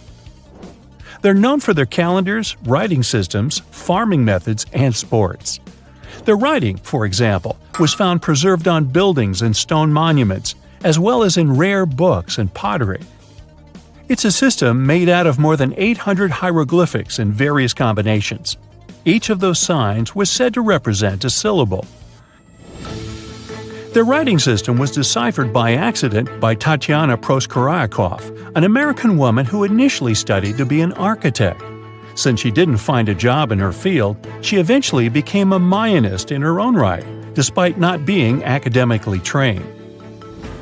She was the first to notice that the Mayan upended frog glyph meant birth, and that their toothache glyph meant the date when the king ascended to the throne. It made it easier for scientists to pinpoint birthdays, as well as the names of the rulers of a specific Mayan dynasty. They also invented the concept of zero, which is seen as one of the greatest innovations in mathematics, physics, and human history altogether. Sure, even back then, people understood the idea of having nothing, but the concept of zero as a number is a relatively new invention. A fun fact about Mayans is that they really liked hats. The bigger your hat was, the more important you looked. Not only was it a sort of fashion statement, but it also made them look taller, which was a big deal for their aesthetic. The Mayans also came up with one of the most intricate and complex calendars in human history. It was the first to use zero as a placeholder. Their calendar ended on December 21st, 2012, which led some people to believe that it translated to the end of the world. Obviously, that was not the case. It just so happened that the date coincided with the end of a Mayan cycle of years. But you know, as advanced in science and astronomy as they were, they did make some mistakes. One of them was their belief that the world was flat. Their theory was that the four corners of the world were watched by the brother lords, who kept the sky from falling over their lands. Hats off for their menus, though, as they were well-known chocolate eaters. They turned eating chocolate into a form of art. The drink they made wasn't really like the hot chocolate we enjoy today, though. The recipe included mixing cacao with water, honey, chili pepper, cornmeal, and other ingredients to make a foamy, spicy drink. The ritual of drinking cacao was a crucial part of their celebrations. We're not done discovering all the amazing parts of their architecture and civilization. It was only a few years ago that a Maya pyramid was found at Tonina, in the Mexican state of Chiapas. It was estimated to be more than 1,000 years old. The reason why it escaped archaeologists for so long was that it lay hidden under what was believed to be a natural hill. The ruins of two Mayan cities have been recently discovered in the Mexican state of Campeche. Why didn't we find them until now? Well, they were concealed by really thick vegetation, which made it difficult for archaeologists to reach them. The Mayans didn't just disappear. Their descendants are still around today, many of them choosing to live in their ancestral homelands. You can find them in Guatemala, for example, where the Maya people make up the majority of the population. Overall, the Maya ethnic group contains people that speak different Mayan languages, such as Yucatec, Quiche, Quechua, or Mopan. They had no idea what a spa day was, but the Mayans really enjoyed a nice sweat once in a while. Sweat lodges were discovered around ancient Mayan sites. They were built out of stone or adobe. These rooms were an essential part of their cleansing and healthcare rituals. One of the earliest sweat lodges was found in Quello in northern Belize and appeared to date back 3,000 years. One of the most important parts of the Mayan culture was a ball game which they named Pix. It had both political and spiritual significance. We can see ball courts at important parts of Mayan archaeological sites. The main goal of the game was to pass a rubber ball through a very high stone hoop without using your hands. Basically, it was a combination of soccer and basketball. However, it could have serious consequences. The loser could, at times, even lose his own life. Ooh, high stakes indeed. Because of this game and the need for bouncy balls, the Mayan people were some of the first cultures to use rubber. They made it using natural latex. There were different kinds of rubber depending on what natural substances the latex was mixed with. And that, my friend, is the way the ball bounces. Sorry, but you know me, I just couldn't resist. You have heard about Nikola Tesla. You have definitely heard about the Great Pyramids in Egypt. But what if I told you that Tesla may have probably uncovered the ancient mystery surrounding the pyramids? Wait, what? Is this a crossover episode? Nope. It's highly probable that the secrets of the pyramids are hidden in plain sight. But first, let's recap what we know about the pyramids. What's so mysterious about them? I mean, they are just old quirky buildings, aren't they? One of the biggest questions is how they were built. Some people think that the pyramids were created by people using only their hands and muscles. But others think that there might have been some kind of crazy energy source that we don't know about yet. Like, what if aliens helped out or something? Just kidding. But this idea of some unknown energy source being used to build the pyramids has been around for ages. Even in old texts, like the pyramid texts, it talks about how the gods gave us something to build a great power. So maybe there was something really powerful and mysterious going on back then? Who knows? Back in the early 1900s, he got obsessed with the Great Pyramids of Egypt. He read numerous books about these ancient structures and was blown away by how much energy they seemed to have. At that time, not many people knew much about electricity, and Tesla started to wonder if there was some kind of advanced tech hidden in the pyramids. He had an idea that the power of the pyramids had to do with electromagnetism, and he put a lot of time and effort into trying to figure out the mystery. Tesla had some pretty unusual theories about the Great Pyramids. He thought that they could actually store and move electricity, which could then be used to power up the areas around them. He also had this theory that the pyramids were built using some kind of crystal energy. He believed that the chambers inside the pyramids could have these super powerful crystals that could control the electromagnetic fields. But that's not all. Tesla also had this idea that the materials used to make the pyramids had properties that allowed them to trap energy from the sun and the moon. And not just a little bit of energy. He thought that the pyramid could actually create this massive energy field that could light up whole cities or even brighten up dark places. He thought that the pyramids could be used as giant power plants to generate electricity and run machines. Tesla even believed that the pyramids were somehow linked to cosmic energy, which could be used for spiritual enlightenment and healing. How very new age of him. Anyway, Tesla wasn't just pulling these ideas out of thin air. He was seriously into studying everything he could about the pyramids, from ancient artifacts and texts to hieroglyphs and drawings. And he came up with this idea that the pyramids were designed to be energy amplifiers, and some kind of unknown energy source was used during their construction. Some people thought Tesla was eccentric for coming up with these theories, but his ideas have actually had a huge impact on the way we think about the pyramids today. Researchers and scholars have been digging into his theories for years and using them to uncover some of the biggest mysteries surrounding these ancient structures. For example, Recently, scientists have used theoretical physics to investigate how the Great Pyramid of Egypt would react to certain radio waves. They found out that if the radio waves were a certain length, the pyramid could concentrate the energy inside its rooms and focus it under its base. The scientists did lots of calculations to figure this out. They first thought about what radio wavelengths would work best. Then they made a model of how the pyramid would react to the waves. They figured out how much of the energy from the waves would get absorbed or spread out. Lastly, they checked how the energy would move around inside the pyramid when the waves hit it. To help explain all of this, the scientists used something called multipole analysis. This is when you take a complicated object and break it down into simpler parts. Then you can see how each part interacts with the energy that's coming in. It's like taking apart a puzzle to see how each piece fits together. The researchers are interested in how all of this can be used in the future. They want to make really tiny particles that can do the same thing as the pyramid, but with light. By changing the size, shape, and the material of these particles, they can control how the light moves around them. This can be really useful for things like making tiny sensors or super efficient solar cells. The scientists had to make some guesses when they were doing their research. They assumed that there weren't any hidden spaces inside the pyramid, and that the material used to build it was all the same.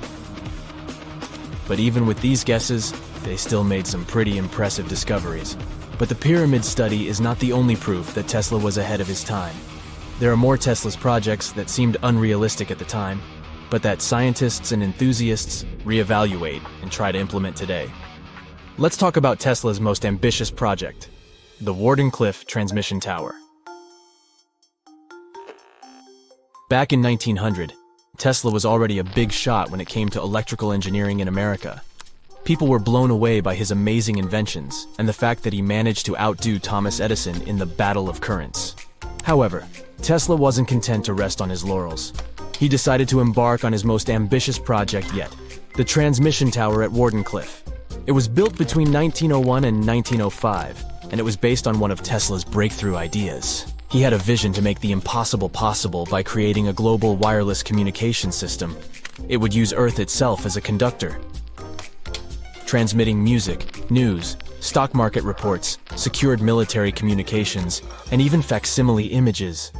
Does it sound familiar? Right, it sounds just like the internet that we use today, only without the use of any wires. But Tesla had a much bigger dream in mind, to transmit power wirelessly. He already proved that high-frequency signals could be sent without any wires using his Tesla coil transformers, and this sparked his obsession with wireless energy transmission. His vision was to not only transform the way we communicate, but also to find a way to transfer power currents globally by tapping into the Earth's natural energy. Tesla believed that there was an abundance of free energy all around us that could be used for humanity's benefit. In 1899, he conducted some top-secret experiments and got convinced that it was possible to transmit electrical power through the Earth's upper atmosphere. This is actually how the Warden Cliff Tower was created. It was supposed to be the prototype station for a network of towers all over the globe that would provide the whole world with wireless energy. Unfortunately, Tesla didn't have the resources or the patience of his investors to bring this project to fruition. It ran into all sorts of financial problems and roadblocks, and in 1917, the unfinished tower was finally torn down for scrap metal to pay off Tesla's mounting debts. Now it remains a sad reminder that even the greatest minds can sometimes fall short of their dreams. The original red brick laboratory, however, is still there, and it is the only Tesla lab that has survived. Fun fact, in 2017, a film crew made a crazy discovery. They used ground-penetrating radar to explore the area around Warden Cliff, and they found a whole series of tunnels stretching for hundreds of feet underneath the site. Nobody knows exactly what these tunnels were used for, but people have been speculating for years that they were part of Tesla's grand plan. Warden Cliff, of course, is a major landmark for Tesla enthusiasts from all over the world. Who knows? Maybe someone will finally crack the mystery of the tunnels one day. But even if they don't, the legacy of Tesla and his amazing ideas lives on. A gruesome discovery took place in Egypt some years ago. You want to hear about it? 16 human hands, carefully buried in 4 eerie pits. They didn't look too much like human hands at first, since they were abnormally large, but they were. Weirdly, there were only right hands, no left hands were in sight. It turned out that it points to the practice of an ancient dark ritual. Old Egyptian art and tales talked of a ceremony where warriors would present the right hand of their adversaries as proof of victory and ask for gold in return. Egyptians believed in the afterlife, so cutting off someone's hand meant you cut off their power eternally. Guaranteeing this type of defeat was interesting to the winning party. Here, the fight was between Egyptians versus Hyksos, who lived in what was once known as Canaan. Egypt has always been the center of some history-changing findings, and some time ago, this papyrus was found. If we stretched it open, it would be just a tad bigger than the height of a skyscraper. The world's tiniest skyscraper, which is located in Wichita Falls, Texas. When humans didn't write on their notes app, they wrote on this thing, made from the medulla of a papyrus plant. Around 2,000 years ago, ancient Egyptians wrote something reminiscent of a book where they describe most of their funerary traditions and their visions of the afterlife. It's considered one of the most important texts from ancient Egypt and is still sold in bookstores to this day. This ancient manuscript was unearthed from a chamber located just south of the Pyramid of Djoser, located in Sakara. Oh yes, Djoser is the oldest pyramid in Egypt and not the Giza pyramids like most people think. So recently, the site of Sakara buzzed with excited archaeologists who probably found one of Egypt's oldest complete mummies. They believe that this beautiful and well-preserved mummy was that of a wealthy man. He was discovered in a deep shaft, covered in layers of gold leaves. There are many symbols that show he was an important and wealthy man, like the band he wore on his head, the bracelet on his chest, and the fact that he was embalmed with a tunic, which was reserved for Egypt's finest. The most exciting part of the entire discovery was finding the resting place sealed with mortar, just as the ancient Egyptians had left it 4,300 years ago. Now this may sound weird, but back in 2008, archaeologists discovered a missing pyramid.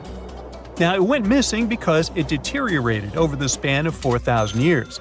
Today, you can only see its base. It was a pretty important site back in ancient times. It is said that around the area of the pyramid, the ancients hosted a special type of ceremony where high priests would carry mummified remains of sacred bulls. Now here's a fun fact. Ancient Egyptians believed that Apis bulls were earthly incarnations of the city deity of Memphis and was connected to rites of fertility. It wasn't just any Apis bull though. They needed to be all black with a single white mark between its horns and a bunch of very specific characteristics. They were selected by the local priests and honored until they passed away. After that, they were mummified and buried in underground galleries. Meanwhile, this missing pyramid sort of disappeared around the 1800s. It was a German archaeologist who first found it in the village of Sakara. He called it the Headless Pyramid when he first found it. But then, years after the official discovery, the desert sand came along and covered the whole thing. There were some excavations between the 19th and 20th centuries, but they weren't too systematic.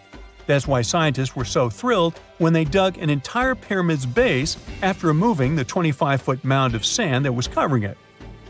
Oh, and it turns out American archaeologists are excavating a cemetery in Egypt that could contain over 1 million mummified bodies.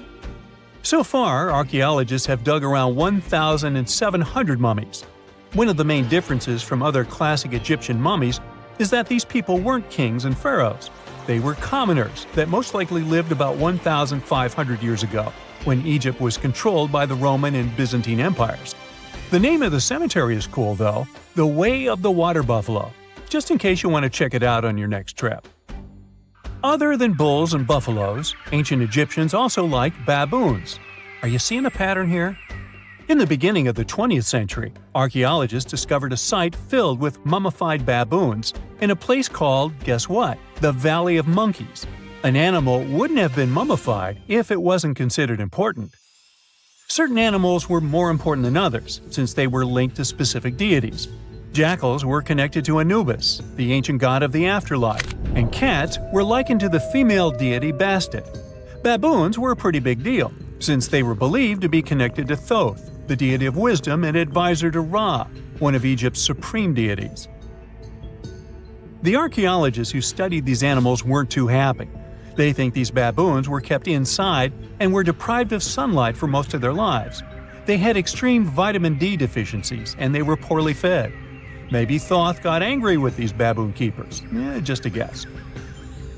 Since there's never a boring day for archaeologists in Egypt, they also found human mummies with golden tongues. Since Egyptians were all about the afterlife, they believed that golden tongues might help a person speak once they pass to the other side. I mean, it's a long shot, but hey, why not? Some of these mummies were placed in wooden coffins with goods, such as necklaces, pottery, golden artifacts in the shape of lotus flowers and scarab beetles, and iPhones. Just kidding. A new temple was also unearthed recently in Egypt. Scientists believe it was dedicated to honor Zeus Cassios. That deity would be a cross between Zeus, the almighty Greek deity of the sky, and Mount Cassios. While digging around the Sinai Peninsula in Egypt, archaeologists spotted 2 pink granite columns poking out of the ground, and bingo. They believe these columns represented the temple's front gate and collapsed during an earthquake many years ago. And speaking of deities, there weren't only super serious deities. Recently, scientists unearthed a golden ring in a city south of Cairo. No, Frodo, it's not magical. It was a normal gold ring, but it had the depiction of the deity of fun, officially named Bes. This deity is often described in sacred texts as a happy chubby dwarf. Today, many tattoos we get are sorta deprived of any sense and are made of aesthetic purposes only. In ancient Egypt, though, women would get tattoos as a token of protection for childbirth. That's what scientists think, at least. Around the Nile region, scientists found some mummies that had well-preserved tattoos, which is a rarity since the skin deteriorates so easily. 2 of these women tattooed their lower backs, and the drawings were simple. They were mostly pictures, including that same chubby dwarf we just talked about, Bes. He also had a side hustle as the protector of women during childbirth. Now, would you believe me if I told you ancient Egyptians invented robots? No? Well, that's because that's not entirely true. Sure, they were astronomers, mathematicians, and engineers, and somehow they also squeezed an eccentric invention into that package. An automated deity some scientists called Hathor. This wooden statue had been in the Metropolitan Museum of Art for years before someone noticed its secret. With the help of an X-ray machine, specialists discovered a mechanical operating system inside it. The pulley-like axis goes from the statue's shoulder to her left leg. When the system rotates, the statue raises and lowers her hand. Hey, pick me! Pick me! I got my hand up! We all grew up believing that Stonehenge is the world's most ancient observatory, but now it has some serious competition for the title. Nabla Playa was built more than 2,000 miles away in southern Egypt, and thousands of years before Stonehenge and even the pyramids of Giza. In 1973, a Bedouin guide stumbled upon a strange group of huge stone formations while crossing the Sahara Desert. He led American archaeologist Fred Wendorf to the site, located about 60 miles from the Nile. Wendorf's friend and colleague claims the team found the stones while stopping for a bathroom break in the desert. Either way, what they found changed history. At first, Wendorf thought the stone structures were just natural formations, but then it hit him. This area was once a lake, meaning no natural rocks should even be there. He kept coming back to the site for decades, and by the early 1990s, his team finally uncovered a circle of stones that seemed to line up with the stars in a way no one could explain. After 7 long years of trying to crack the mystery of the site, Wendorf reached out to an expert in archaeoastronomy. They study how ancient people used the stars. One evening, while the expert sat in the cool desert sand staring at the stones, he realized that they formed a pattern radiating outward from a massive burial mound. One by one, as they dug into the sediment, the buried megaliths started lining up like spokes on a wheel. The team had already used radiocarbon dating to test samples from fire hearths and tamarisk wood roofing found inside the stone circle.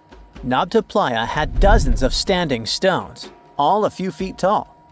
Some of them lined up exactly with the sunrise on special days, and others matched up with bright stars in the sky. Inside the big circle, there were 6 special stones that may have been used for rituals or marking important times of the year. Around them, 29 standing stones might have worked like a simple calendar to help people know when it was time for something important, like the summer solstice, the longest day of the year. When the sun rose in just the right spot, it was a sign that the rainy season was coming. The stone circle once aligned with the brightest stars in the northern sky: Arcturus, Sirius, and Alpha Centauri. Some stones even pointed to the constellation Orion. By tracing Arcturus's movement across the sky, they figured out that it matched perfectly with the circle around 4800 BCE. That means it was the oldest astronomical site ever discovered. And the people of Nabla Playa may have been watching the stars thousands of years before telescopes were even invented. It looks like it had a huge meaning for people living and traveling through the desert. Over 10,000 years ago, the long, cold, and dry ice age that lasted for tens of thousands of years was finally fading away. Northern Africa got massive monsoons and rains that filled up seasonal lakes. So, parts of the desert turned into short-lived oases. For the nomadic people who roamed this harsh land, these summer rains were everything. Their entire way of life revolved around cattle. When archaeologists opened the central tomb at Nabla Playa, they dug up cattle bones and even a massive rock carved into the shape of a cow. The people who built it used the stars to guide them and find hidden watering holes like Nabla Playa, which likely held water for about 4 months a year, starting with the summer monsoons. But there was no North Star back then, so instead they navigated using bright stars and the way the sky seemed to spin in circles above them. When the lakes were full, the standing stones would be partly submerged, and from the western shore, you would see the reflection of the stars on the dark water. Nabla Playa is way less famous than Stonehenge, perhaps because its stones were buried and the famous site in England was open to visitors for thousands of years. Sadly, when Nabla Playa did become famous, some tourists ruined parts of it by moving stones around, which messed up the ancient star alignments. To protect it, the authorities moved everything to a museum where people can see the stones and the carved cow statue without damaging them. The Egyptian Observatory isn't the only construction similar to Stonehenge. It has versions that were used for different purposes from Germany and France to the US and the Andes in northern Peru. This last one is actually one of the oldest big structures ever built in this region. The circular plaza is made of 2 giant stone walls arranged in a ring. It was likely used for ceremonies and gatherings. Scientists have carbon dated it to be about 4,750 years old, which means it was built before the Great Pyramids of Egypt and Stonehenge. The plaza had 2 entrances and a special layer of clay, soil, gravel, and charcoal underneath. It was carefully planned and built. Archaeologists also found ceramic pieces, quartz crystals, and gemstones at the site, so it was definitely a special place. People visited it for centuries, but at some point it was sealed off, probably because of changing beliefs and traditions. The most recent discovery was the remains of a large timber circle roughly the same age and with parallels to Stonehenge, all the way up in Denmark. This open-air structure was likely part of a special area where prehistoric people from the late Neolithic and early Bronze Age gathered for rituals and ceremonies. The circle was made up of 45 giant wooden posts, forming a huge ring about 100 feet wide. The wood is gone now, but scientists believe tall timbers once stood in the holes and created an impressive wood henge. No one knows exactly what these circles were used for, but archaeologists have found animal bones and food remains at similar sites. So people probably used to gather there for feasts and rituals. In 2024, scientists found 2 ancient stone circles from the Neolithic period in Dartmoor National Park in England. Some archaeologists believe they might form a sacred ark. Many of Dartmoor's stone structures were built in a curved shape on the high ground in the center of the area. A long time ago, Dartmoor was covered in forests, so people may have used the high ground as important markers. One of the newly found circles fits inside this ark, but the other one is outside of it, to the north. This could have been an entrance point into the Ark. There's also a raised bank of earth near the stones, which looks similar to other famous Neolithic sites, like the Ring of Brodgar in Scotland and Stonehenge itself.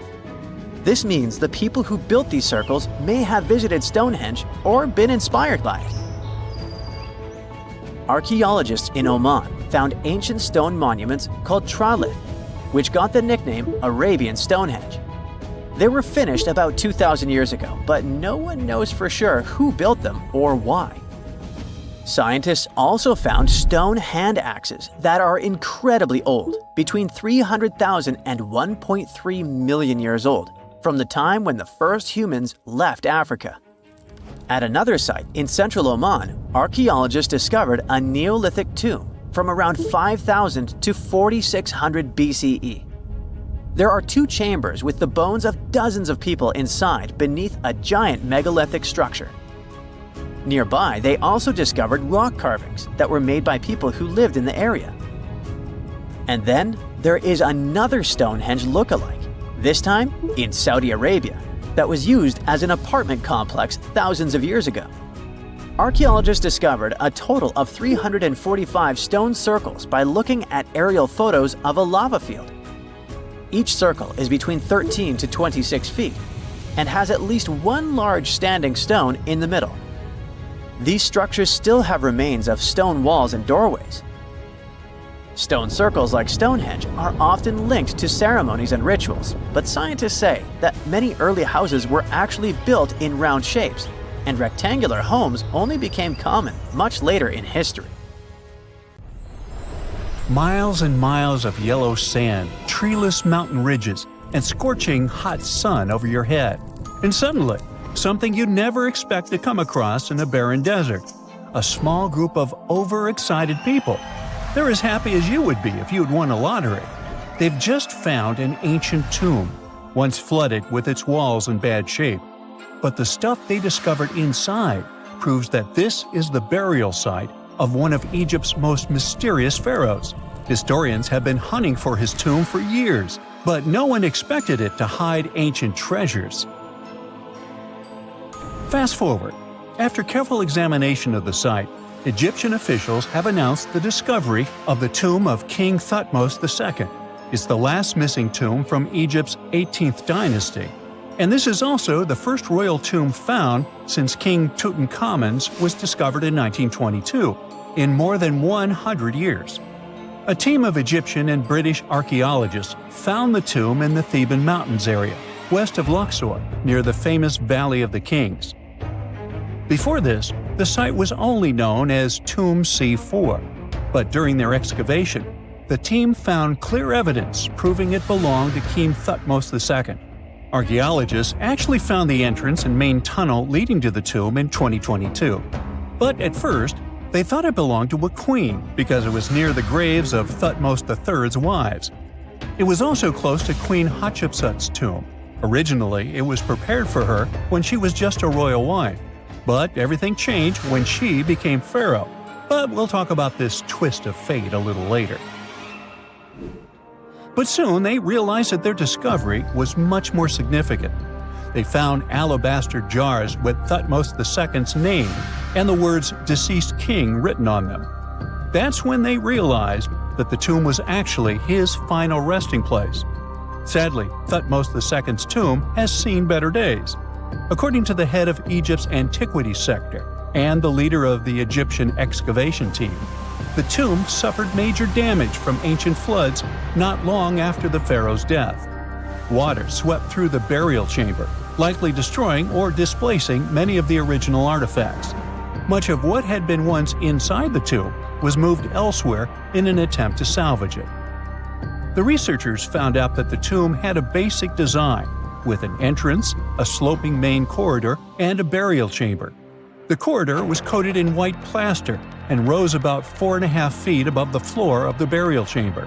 A large staircase and a very large descending corridor of the tomb indicated its grandeur. It took the team a long time to navigate through, though, as the tomb was blocked by flood debris and collapsed ceilings. Only after crawling through a 32-foot passageway with a small 16-inch gap at the top The worst nightmare for those of us with claustrophobia. Were they able to reach the burial chamber? There, they were in for another surprise.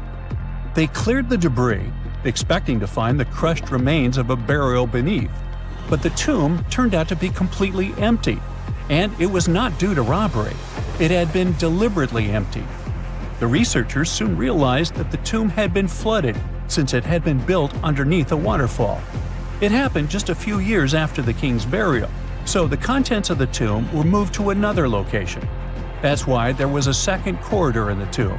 It was most likely made to help remove King Thutmos II's body from his flooded tomb. Despite the damage, the excavation team made some really exciting discoveries. They found traces of mortar decorated with blue inscriptions, yellow stars, and fragments from the Book of Amduat, one of the most significant funerary texts in ancient Egypt.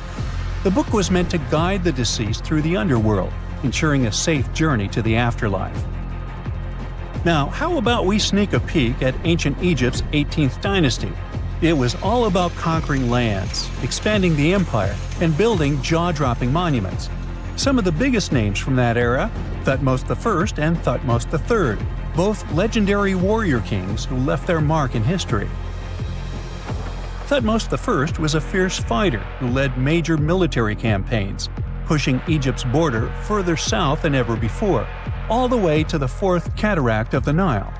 His victories gave Egypt access to new trade routes, stronger political ties, and more wealth. His conquests were so significant that they were recorded in the tombs of his top officials. Thutmos III, sometimes called Thutmos the Great, took things even further. He was not only an incredible military strategist, but also the commander of Pharaoh Hatshepsut's armies before becoming king himself.